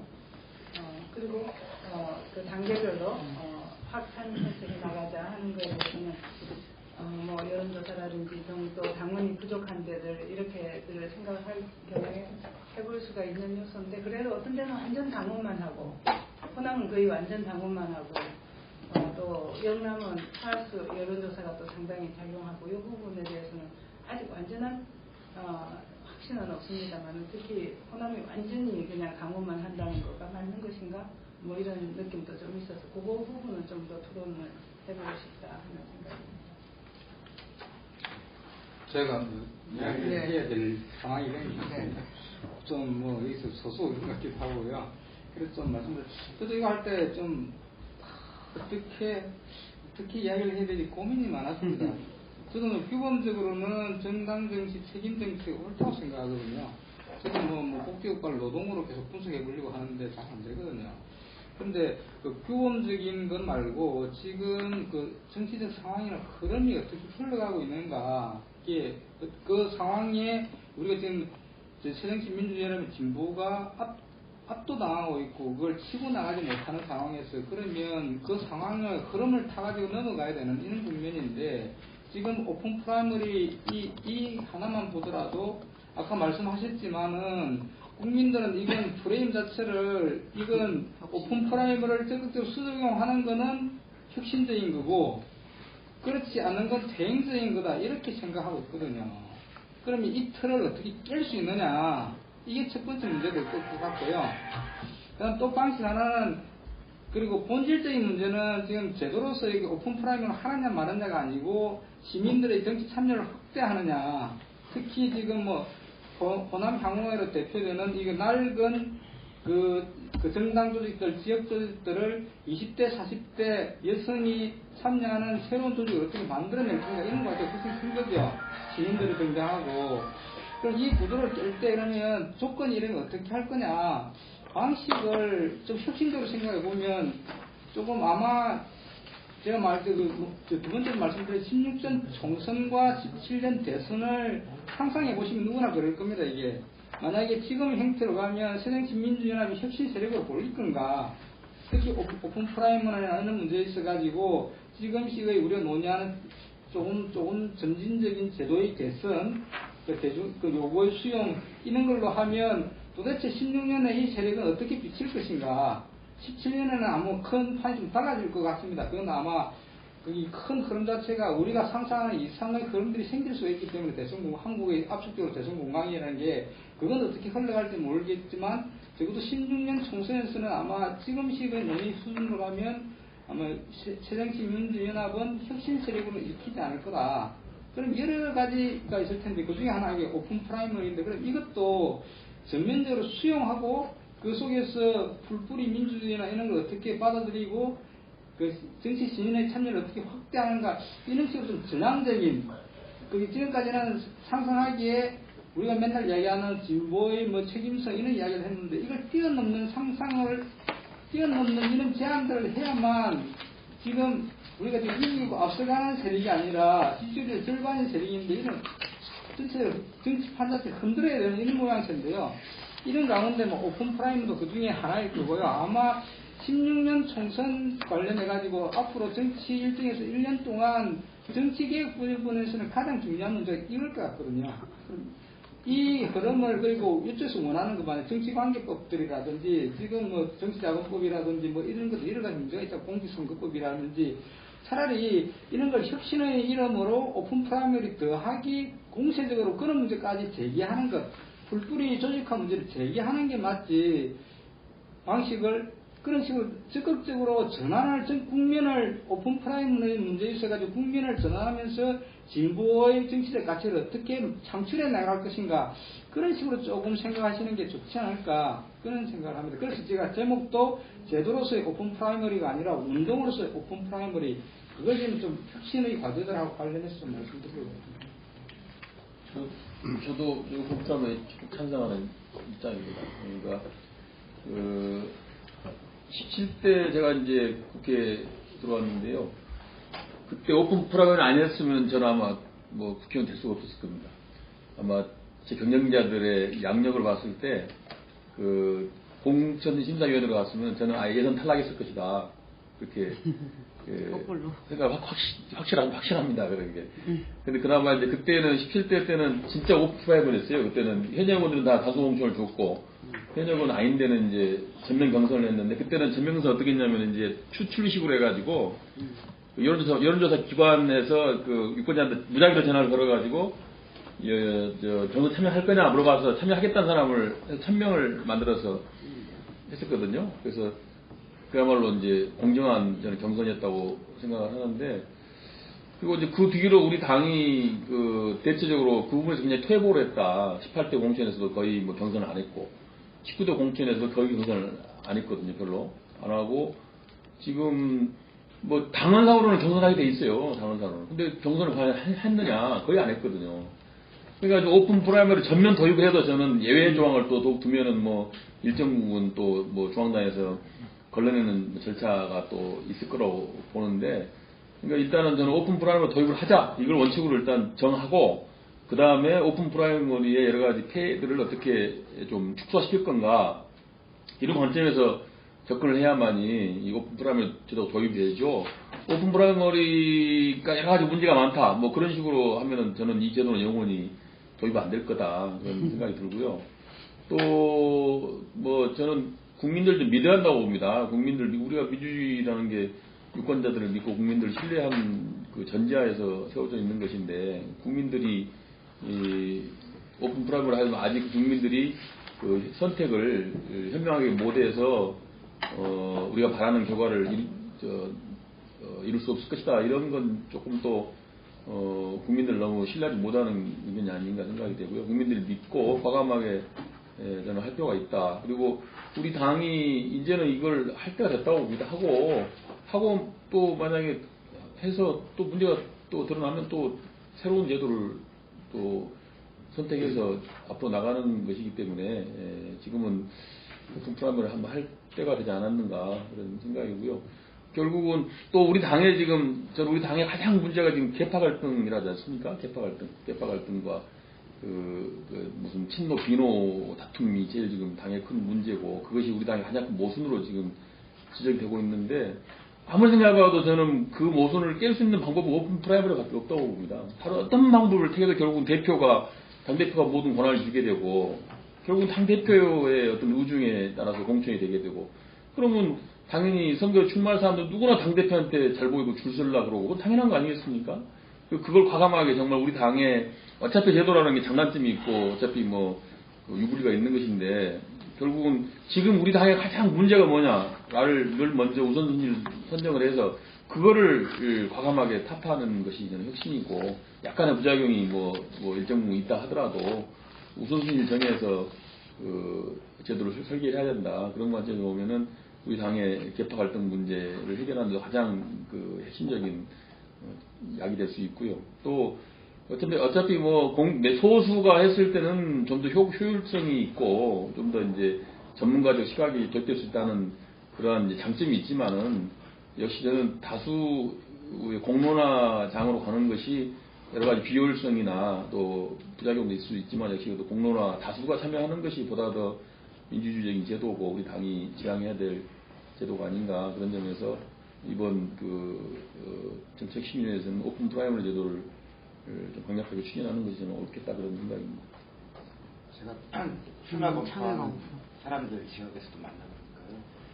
오픈 프라이머리 모두 좋으니까 빨리 확정만 하자는 어느 방향인지 알고 자기가 오픈 프라이머리 거기 맞게 운동을 하고 활동할 건데 왔다 갔다 하니까 이게 도저히 할 수가 없다라는 그런 말씀하셨다.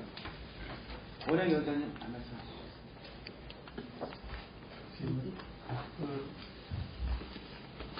감사드리고요. 이 둘로 나눠져서 생각을 해봐야 될 것 같네요. 지금 우리 두 분 발제해 주신 분은 제도적 뒷받침, 완전 국민 경선제가 공정하게 시행될 수 있는 어떤 제도, 더 나아가서 그걸 할 경우에 이를테면 중앙선관위가 역할한다면 기구, 이런 것을 규정하는 것이고, 결국 정당의 선택의 문제라 그러면 어떤 제도로 후보자를 선출할 건가 하는 것은 우리 당의 혁신 과제로서 당의 입장을 어떻게 정리할 거냐 이렇게 두루 나눠지는 얘기를 해봐야 될 것 같아요. 그래서 우선 그렇다면 앞에 부분은 공정한 완전 국민경선이 될 수 있도록 규정을 만드는 것, 그리고 그걸 뒷받침할 수 있는 여러 가지 기구나 제도를 정비하는 것을 한다 그러면 이 부분에 대해서는 좀 쉽게 이해가 될 수 있겠다 싶은 생각이 듭니다. 그런데 이걸 우리 당의 방침으로 끌어갈 거냐 하는 문제는 좀 새롭게 논의해봐야겠다는 생각이 오늘 듭니다. 이번 부원장님 사실 저는 재량조는 스윙 예를 들면 얘기 맞는 것 같아요. 제가 얘기 맞는 것 같은 그런 느낌이 드는데 사실 제가 엄밀한 의미의 정치 전문가는 아니지 않습니까? 좁은 의미의 정치 전문가 아닌 입장에서 이 정도의 중요하고 정당의 운명을 좌우할 수 있는 제도에 대해서 무게감 있는 목소리를 내야 되는 것은 사실 저로서는 굉장히 아이러니한 상황이라고 보는데 다만 그런 원칙은 좀 필요한 것 같습니다. 어쨌든 한국 정당은 인적인 물갈이라는 것이 전통이 되어 있는 조직이고 특히 야권은 지금 상황에서는 또 그렇다는 점. 그러니까 결국 새누리당이 맨 처음 오픈 프라이머리를 먼저 제기하고 났을 때 제일 걸렸던 문제는 결국 현역한테 굉장히 유리한 제도인데 그러면 새누리당 입장에서야 뭐 미치는 게 없다고 생각할지 모르겠지만 그거에 휩쓸려 들어가면 야권 입장에서는 상당히 좀 결과적으로 그때 당시는 좀 못 느낀다 할지라도 결과적으로는 치명적인 영향을 받을 가능성이 있다는 거거든요. 그래서 계속 그 오픈 프라이머리 쪽으로 생각을 하면서도 그 뭔가 뒷머리를 뭔가 당기는 것 같은 이런 느낌을 늘 받아왔습니다. 오늘 제가 뭐 드릴 수 있는 말씀도 거기에 크게 이렇게 뭐 벗어날 얘기는 아니고요. 결국은 이하경 문재인 의원님께서 좀 전에 말씀하셨던 것처럼 결국은 오픈 프라이머리라고 하는 어떤 그런 문제의식을 어떤 식으로든 수용하되 정치 신임 어쨌든 물갈이 제가 여의도 들어온 지 2달 만에 물갈이 이런 일이 참 난감한 표현이긴 합니다만 인적인 어떤 교체 세대 어떤 변화 이런 것들이 어떻게 결과적으로 나타날 수 있게 제도 설계를 잘 할 것이냐 이것이 아까 우석훈 선생님이 말씀하셨던 이제 미리 최대한 빨리 룰을 확정하는 것과 비슷한 중요도를 가진 양대 문제가 아닌가 이런 생각을 합니다.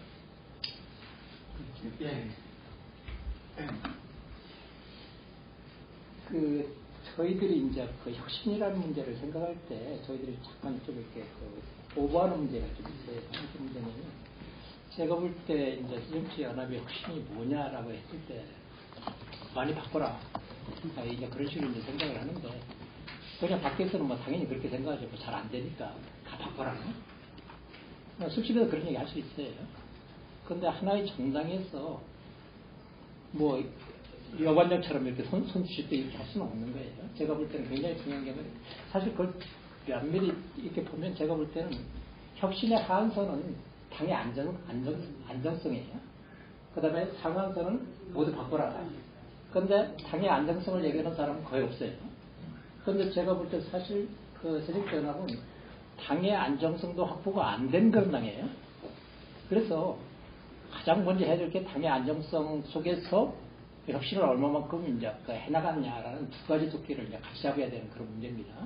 그렇기 때문에 저희들이 이제 제도 디자인 할 때 한번 해보면 안 되고 이런 식으로 하면 안 돼요. 제가 볼 때는 거기서 굉장히 많은 생각을 좀 하고 그런 속에서 제도 디자인을 잘해가지고 제도가 당의 안정성도 잡아내면서도 혁신을 잡아낼 수 있는 이제 그런 것을 이제 고민을 해야 되고 이제 그런 고민이 뭔가 이제 그 제도로서 이제 나오고 이제 그런 게 좀 필요하다고 좀 생각이 듭니다. 제가 이제 유한을 얘기를 했는데 하여튼 뭐 저도 뭐 고민이 많은데 제가 볼 때는 두 가지를 다 잡아야 돼요. 하나는 당원을 잡아야 되고 하나는 지지자를 잡아야 돼요. 그럼 제가 볼 때 당원은 지금 호남 중심으로 돼 있고 제가 볼 때 모집 당원이에요. 그러니까 선거일 때 그냥 뭐 자기가 자발적으로 하는 게 아니라 선거일 때 막 모아가지고 하니까 일상적인 상황이 되면 가동이 당연히 안 되죠. 그건 자기가 자발적으로 이렇게 참여한 게 아니고 모아온 거기 때문에 그러니까 뭐 200 몇만 명이 있어도 실제 가동은 안 되는 겁니다. 그래서 모집당원이 아니라 자기 자발적으로 들어가서 활동하는 당원들을 이제 바꿔야 되는데 그 당원들 지금 전부 당 밖에 있어요. 당 밖에서 당 가입하러 빙빙 돌고 있어요.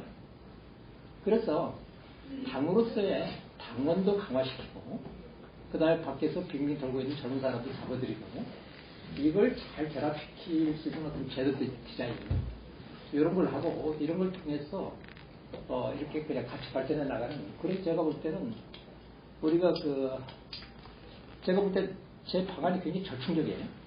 절충적인데 절충적이 나쁜 게 아니고 제가 볼 때 그걸 통해서 이 두 가지에서 다 잡아낼 수 있는 그런 고민들 저는 해야 된다고 생각이 듭니다. 그리고 그것이 실패해도 괜찮으니까 한번 해보면 된다. 그건 아니라고 생각해요. 제가 볼 때 정치를 위해서 한번 실패하면 나가 떨어져요. 그래서 제가 볼 때는 이번엔 진짜 잘해야 되고 진짜 잘하려면 같은 당의 안정성과 혁신을 같이 잡을 수 있는 그런 것들 고민을 해야 되고 그 다음에 너무 또 요구도 먹는다고 해가지고 너무 조급해 해가지고 그렇게 해서는 또 실패할 가능성이 있고 그래서 그런 점들을 좀 생각했으면 좋겠습니다. 제가 잠깐만 한 가지 지금 자꾸 이제 관심을 제가 갖고 이렇게 얘기하게 되는 이유가 문제는 이겁니다. 18대 말에 19대 총선할 때도 여야가 합의해서 법으로 다 오픈 프라이머리 하는 걸로 총선 그 공천제도를 그렇게 법으로 막 저기 끌고 가려고 했었거든요. 근데 지금도 사실 여야가 합의해서 말하자면 같은 날 오픈 프라이머리 하도록 그런 얘기가 저는 또 나올 가능성도 상당히 있다고 생각해요. 이게 굉장히 혁신이라고 생각하고 혁신 경쟁 하면서 지금 오픈 프라이머리를 안 하면 웃기는 정당이 또 돼버린단 말이에요. 그래서 그렇게 돼가지고 여야가 합의해가지고 법으로 오픈 프라이머리 하도록 하고 같은 날 동시에 하도록 이렇게 하면요 정말 문제가 저는 심각하다고 생각합니다. 최재성 의원님 발제에도 여러 가지 문제제기 있었는데 그래서 저는 사실 우리 혁신위원회에서 이 오픈 프라이머리와 관련해서 좀 되게 심도 있게끔 검토할 수 있는 이런 공론의 장을 자꾸 마련해 주는 게 저는 참 필요하고 이게 지금 일부 우리 이대근 논설위원께서도 말씀하셨지만 언론에서도 계속 그렇게 편승해가 가고 있거든요. 그래서 저는 우리가 지난번에 오픈 프라이머리가 우리 오픈 프라이머리 한다 이렇게 해가지고 박영선 대표 때도 마찬가지로 그렇게 했거든요. 그래서 저는 굉장히 곤혹스러운 상황에 처할 수 있다고 생각해요. 그래서 그 부분을 우리 혁신위원회에서 좀 잘 해주셨으면 좋겠습니다. 이번에도 똑같이 우리 또 혁신 안에 그렇게 나오게 되면 그냥 가는 거죠. 휩쓸려서. 그럼 사실 우리 같이 현역의 기득권을 갖고 있는 의원들이야. 어찌 보면 기득권이겠지만 저는 정치 발전에 굉장히 사실은 큰 또 걸림돌을 하나 탁 놓게 되는 그런 게 되지 않을까 걱정이 돼서 말씀드립니다. 얘기가 나왔으니까 우리 발제하신 입장에서 그 문제는 어떻게 보시는지. 이를테면 절대적인 이 영남과 호남 주요 지역주의 정당인 건 틀림없으니까 그 양대 지역 기반의 큰 비대칭성에서 그리고 그 밖의 지역이라고 그래도 이를테면 충청이나 강원 같은 데도 저쪽은 아마 호남 일부만 빼놓고는 당당하게 경선을 치른 완전국민 경선을 치를 조직과 당원들이 되어 있습니다. 그런데 우리는 수도권 일부를 빼놓고 굉장히 그런 부분이 진짜 정당의 그 조직과 규모에 있어서 최소한 양적인 차이를 확연하게 다시 확인시켜주는 그런 계기로 작용하는 문제, 그것이 본선에 미치는 영향, 이런 것에 대해서 혹시 좀 어떻게 판단하시는지 좀 얘기해 주시면 좋겠습니다. 우선요, 오늘 이 논의가 섞여서 좀 되는데, 하나는 공천제도로서, 차기 총선 공천제도로서 오픈 프라이머리냐 아니냐, 이거는 아닌 것 같아요. 근데 그런 게 이제 혼재되어 있는 것 같고요. 그러면 여기서 오픈 프라이머리 보완 책임 뭐고 좋다 싫다 괜찮다 이런 게 좀 돼서 점주인이도 제한이 되고 해야 되는데 그거는 저는 불가능한 논의고 현실적이지 않은 논의라고. 그러면 뭐냐면 이 오픈 프라이머리 지금 이 뭐라 그럴까요 논란이라 그래야 되나요? 이게 이제 전통적으로 우리 주장이었지만 최근 2010년 이후로 이 몇 년 동안 계속 맴돌고 있었단 말이에요. 그래서 이걸 어떻게 해야 될 것이냐의 문제 그거라고 봐요. 그래서 저는 무조건 이거는 전면적으로 할 수 있는 법과 제도를 만든다. 해서 이거 오히려 우리 주장이거든요, 이게. 그래서 저쪽이 주장하는데 안 하면은 우리가 뭐 또 혁신적이지 않은 정당이 될까 하면 그럴 필요 없이요. 그냥 전면적으로 한다고 했어요. 법과 제도를 만드는 게 지금 시기에 저는 할 수 있는 일이라고 봅니다. 그 다음에 공천 제도로서 이것을 어떻게 할 것인가의 문제는 그건 정당의 선택의 문제이기 때문에 여러 공천제도, 각급 공천제도에서 검토할 수 있는 원업은 애매해요.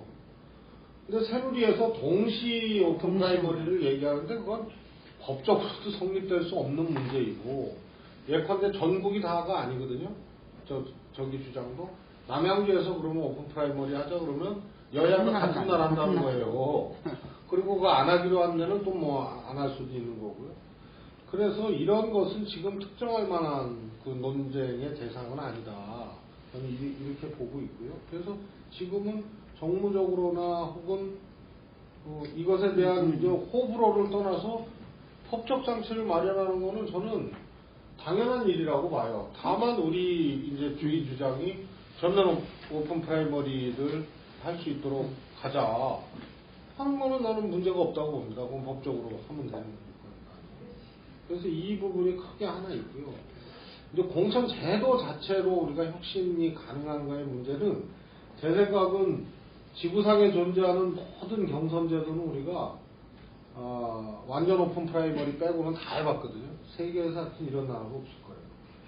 그런데 소위 말해서 이제 물갈이 혹은 정치 신인, 이 소위 인적 혁신이죠. 이것을 어떤 방법으로 가능할 것인가도 아주 고전적 과제예요.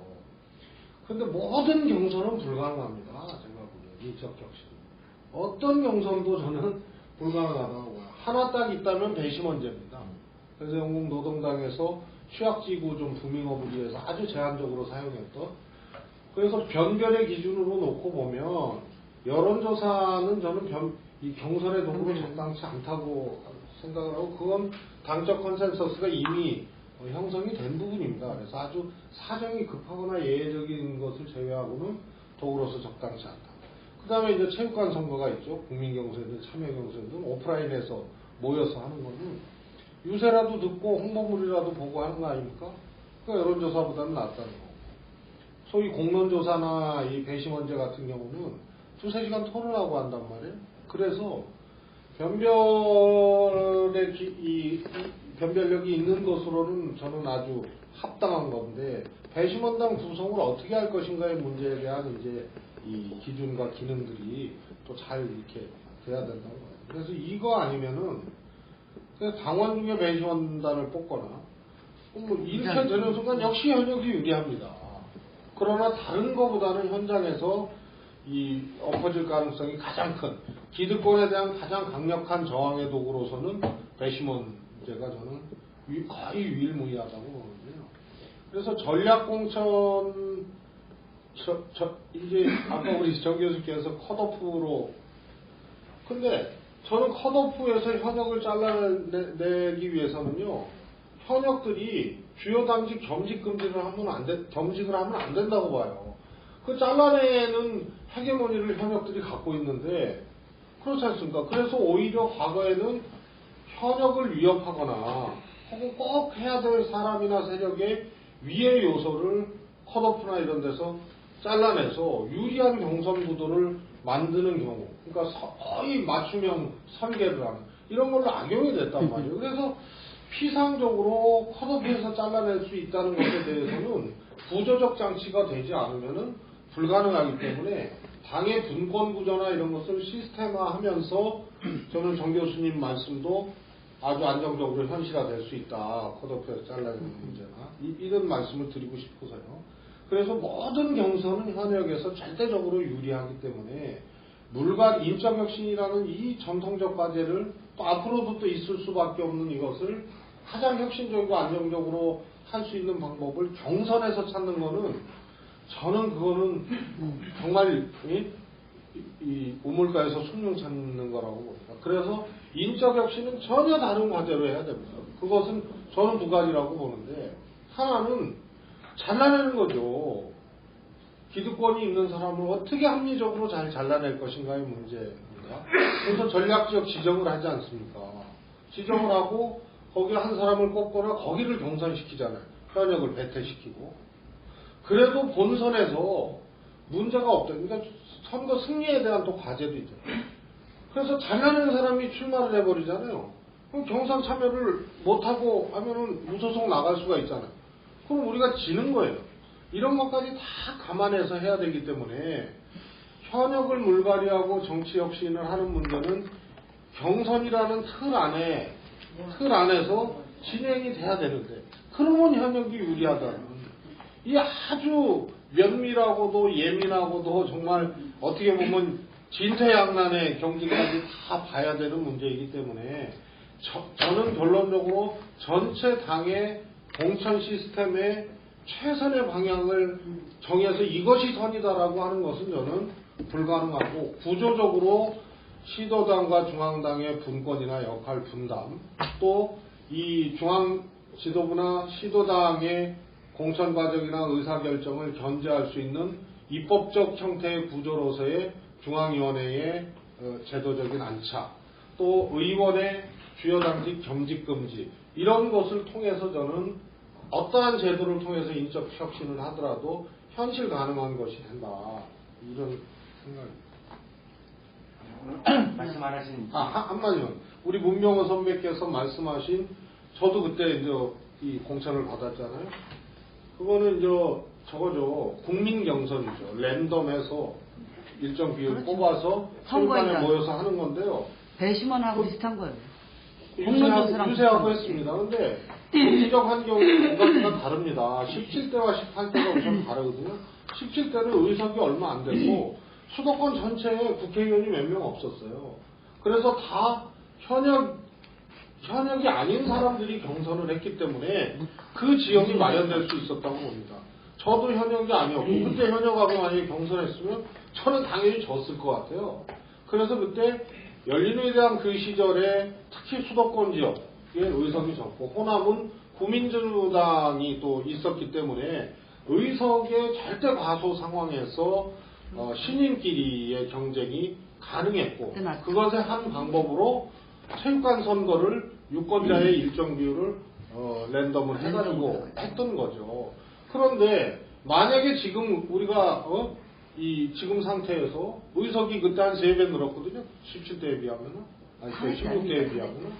그래서 이 상황에서 만약에 그 제도를 한다면 현역이 절대 유리한 거죠.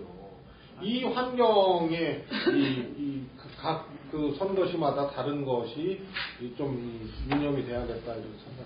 근데 이번에 사실 지방선거 때 그 랜덤으로 해서 선거인단, 말하자면 배심원적 성격을 갖는 선거인단 구성해서 경선했잖아요. 이번 경기도지사 경선도 그렇게 했잖아요. 신청하는 게 아니라 랜덤으로 해가지고 하겠냐 해가지고 체육관 와가지고 듣고 뭐 이제 찍었는데, 정말 다 해봤어요. 다 해봤는데 그것도 참 상당히 좀 문제가 많이 있었어요. 이번은 그나마 그래도 보통 오픈 프라이머리, 이번엔 랜드, 이번에는 섞었다. 여론조사 참여 경선 형태란 말이에요. 근데 제가 은평구 2010년도에 은평구나 저기 몇 개 지역에 인천 서구 이때는 아까 얘기한 분류로 선거인단을 모집하느냐 안 하느냐 측면에서는 오픈 프라이머리가 아닌데, 당원과 국민의 비율을 따로따로 주느냐, 그건 국민 참여 경선 아니에요? 근데 100% 국민을 하느냐, 그러니까 여론조사를 100% 국민을 하면 국민 경선입니다, 성격상. 그래서 그때 배심원제는 당원이 없이 그냥 변호사협회 또 뭐 시민단체 전부 해가지고 풀을 한 2,000 몇백 명을 만들어서 그걸 랜덤으로 해서 은평구가 서구가 이래서 했는데, 그때는 이변이 일어났어요. 그때는 다 이변이요. 광주도 이변이 일어날 뻔했었죠. 그런데 그때는 참여 경선 형태로 배심원단 60%인가 하고 50%인가 하고, 그 다음에 당원, 전당원 여론조사 투표를 했단 말이에요. 그러니까 실질적으로 현장에서는 배심원에서는 1등 달리던 사람이 뒤집어졌어요. 여론조사에서 1등 달리. 그러나 이게 당원 여론조사에서 엎어진 거예요. 경기도지사가 이 혼합형 참여 경선 형태로 진행된 겁니다. 만약에 그냥 100% 비당원으로 국민 경선의 형태로 배심원제를 하면 이변이 상당히 일어나죠. 이번에 당원을 했던 거예요? 발언 안 하셨는데 이대근 공설위원님 또 씹어주시겠네요. 이번에 당원을 안 할 수가 없죠. 공천 제도 중요한 거는 공천 절차를 만들 수 있느냐는 것 같아요. 정당 개혁, 정당 혁신 문제는 전혀 다른 차원의 문제고, 결국 오픈 프라이머리 자체가 뭐 개혁적이냐 아니냐, 그건 이제 공허한 논란이고, 그 이미지에 의해서 끌려갈 수는 없는 거고, 뭐 그런 이제 국민들이 막연히 생각하는 걸 국회의원 측에서 줄여야 되고, 정치 써야 되고, 그리고 뭐 전문가, 관료들이 다 갈등 없이 싸우지 않고 그렇게 하는 문제니까 그건 뭐 불가능한 것 같고요. 결국은 이제 공천 절차를 필요한가를 갈등 없이 합의할 수 있는 것을 만들어낼 수 있느냐는 건데, 정혜 교수님의 그런 그 방안들 중에서 최 의원님이 얘기한 그런 이제 현실적인 문제들을 고려해서 합의를 하는 게 굉장히 중요한 것 같아요. 합의를 해서 그 제도 자체가 당을 살리는 건 아니죠. 그 당을 망치는 걸 막는, 나쁘게 하는 걸 막는 거지 그걸로 당을 살리는 건 아니기 때문에 그 제도에 합의해서 당이 적어도 공천 과정에서의 잡음으로 선거 패배가 나왔다는 얘기가 나오죠. 공천 제도에 한번 변화된 것을 한번 실행해 보고 이게 괜찮다라는 합의가 만들어져서 그게 반복해서 실시되면서 그냥 관례로 안정적으로 잡아야지 맨날 이번엔 어떤 지도부가 들어섰고 이제는 시기가 어떻고 이제는 뭐 신인을 많이 봐야 되고 이제는 뭐 현역이 어느 정도 있어야 되고 그 상황에 따라서 바뀌지 않게 이렇게 확정적으로 만들어 놓는 게 가장 중요한 것 같습니다. 제가 뭐 정치 일정으로 보면 아마 오픈 프라이머리가 문제가 되는 거는 16년 총선이 있고 그다음 17년 대선일 것 같고요. 그런데 이번 뭐 당대표 선거에 얼마만큼 영향을 미칠지 이건 펠러의 문제일 것 같고, 만약에 그러면 16년 총선, 지금까지 총선이라는 거는 다 그 지역구를 중심으로 해가지고 어떻게 보면 골목에서 서로 이렇게 흙길을 부딪히면서 하는 선거였던 것 같고, 그다음 대통령 선거라는 건 그것보다는 훨씬 더 전면적인 온라인이나 아니면 방송을 통한 이런 식의 선거였던 것 같습니다. 그렇게 보면 지금 오픈 프라이머리가 가지고 있는 문제 제기를 하는 건 16년, 아마 17년 대선에서는 어떻게든지 다른 흐름이 좀 생길 것 같고요. 대선 후보를 중심으로 우리나라는 인물의 정치니까 오바마 선거나 그 전에 블레어 선거를 보더라도 그 개인의 후보의 매력을 통해 가지고 풀뿌리 조직이 흔들리고 조직되고 노무현 공연의 노무현 대통령도 마찬가지였던 것 같고요. 그래서 아마 17년 대선은 이쪽 진보 쪽이 이기느냐 마느냐는 얼마나 후보 매력적인 후보가 얼마만큼 풀뿌리 조직을 흡입력으로 새로운 정치 흐름을 만들어내느냐, 제2의 노사모 운동이 되든지 뭐 그런 식이 될 것 같고요. 문제는 지금 16년에 있는 총선이겠죠. 총선에서 그러면 관심은 지금 현역 국회의원이 되느냐 아니냐 이런 문제는 아닌 것 같고요. 얼마만큼 대선을 가는 징검다리고 지금 저조해 있는 진보에 대한 정치 참여, 특히 20대, 40대 정치 참여를 활성화할 건가 이런 문제일 것 같고요. 그러면 그 다른 제도들, 특히 지금 이야기한 오픈 프라이머리는 그 시민들의 정치 참여, 그리고 온라인에서 있는 여러 가지 형태의 수기, 이런 게 제도 과정 속으로 들어올 수 있느냐, 이런 문제를 좀 고민하는 게 좋을 것 같고요. 아까 그리고 문 의원님께서 말씀하셨기에 저는 아마 오픈 프라이머리를 하면 이게 지역구가 지금 한 200개 정도 210개 정도 되면 거기에서 오픈 프라이머리를 하면 새로운 이변이 나타날 거거든요. 그게 많지는 않겠지만은 거기에 하나의 큰 쟁점이 되고 흐름이 되고 거기에 총선에도 영향을 미칠 거라고 봅니다. 그리고 지금 우석훈박 교수님이 이야기했지만은 지역에서도 그걸 원하고 있거든요. 지금 정경우 선생님도 말씀하는 게 한 1년 전에는 안정적인 제도를 만들자 원칙을 정해놓고 그렇게 하면 만약에 총선을 예상을 해보면 오픈 프라이머리 제도를 만들어 놓는 게 기대감이나 이런 것 때문에 훨씬 더 정치는 활성화될 것 같고요. 2040 세대들이 참여할 수 있는 자발적인 형태들 이런 것도 좀 드러날 것 같거든요. 그래서 조금 저는 좀 생각이 전면적인 오픈 프라이머리 수용, 그 속에서 정치 참여와 수기 민주의 확대 이런 방향으로 좀 한번 생각해 보면 어떨까 이런 생각입니다. 긴 시간들 고생하셨고요. 오늘 정치적 실천위원회에서 4번째 토론을 마련한 거고 오픈 프라이머리에 대해서는 사실상 처음 공개해서 논의한 겁니다. 조금 더 큰 자리에서 더 많은 분들과 논의할 수 있을 것 같습니다. 고생하셨습니다. 네. 지난번 경기도 TS 부족한 경기도 수학회 미리 정해놓으면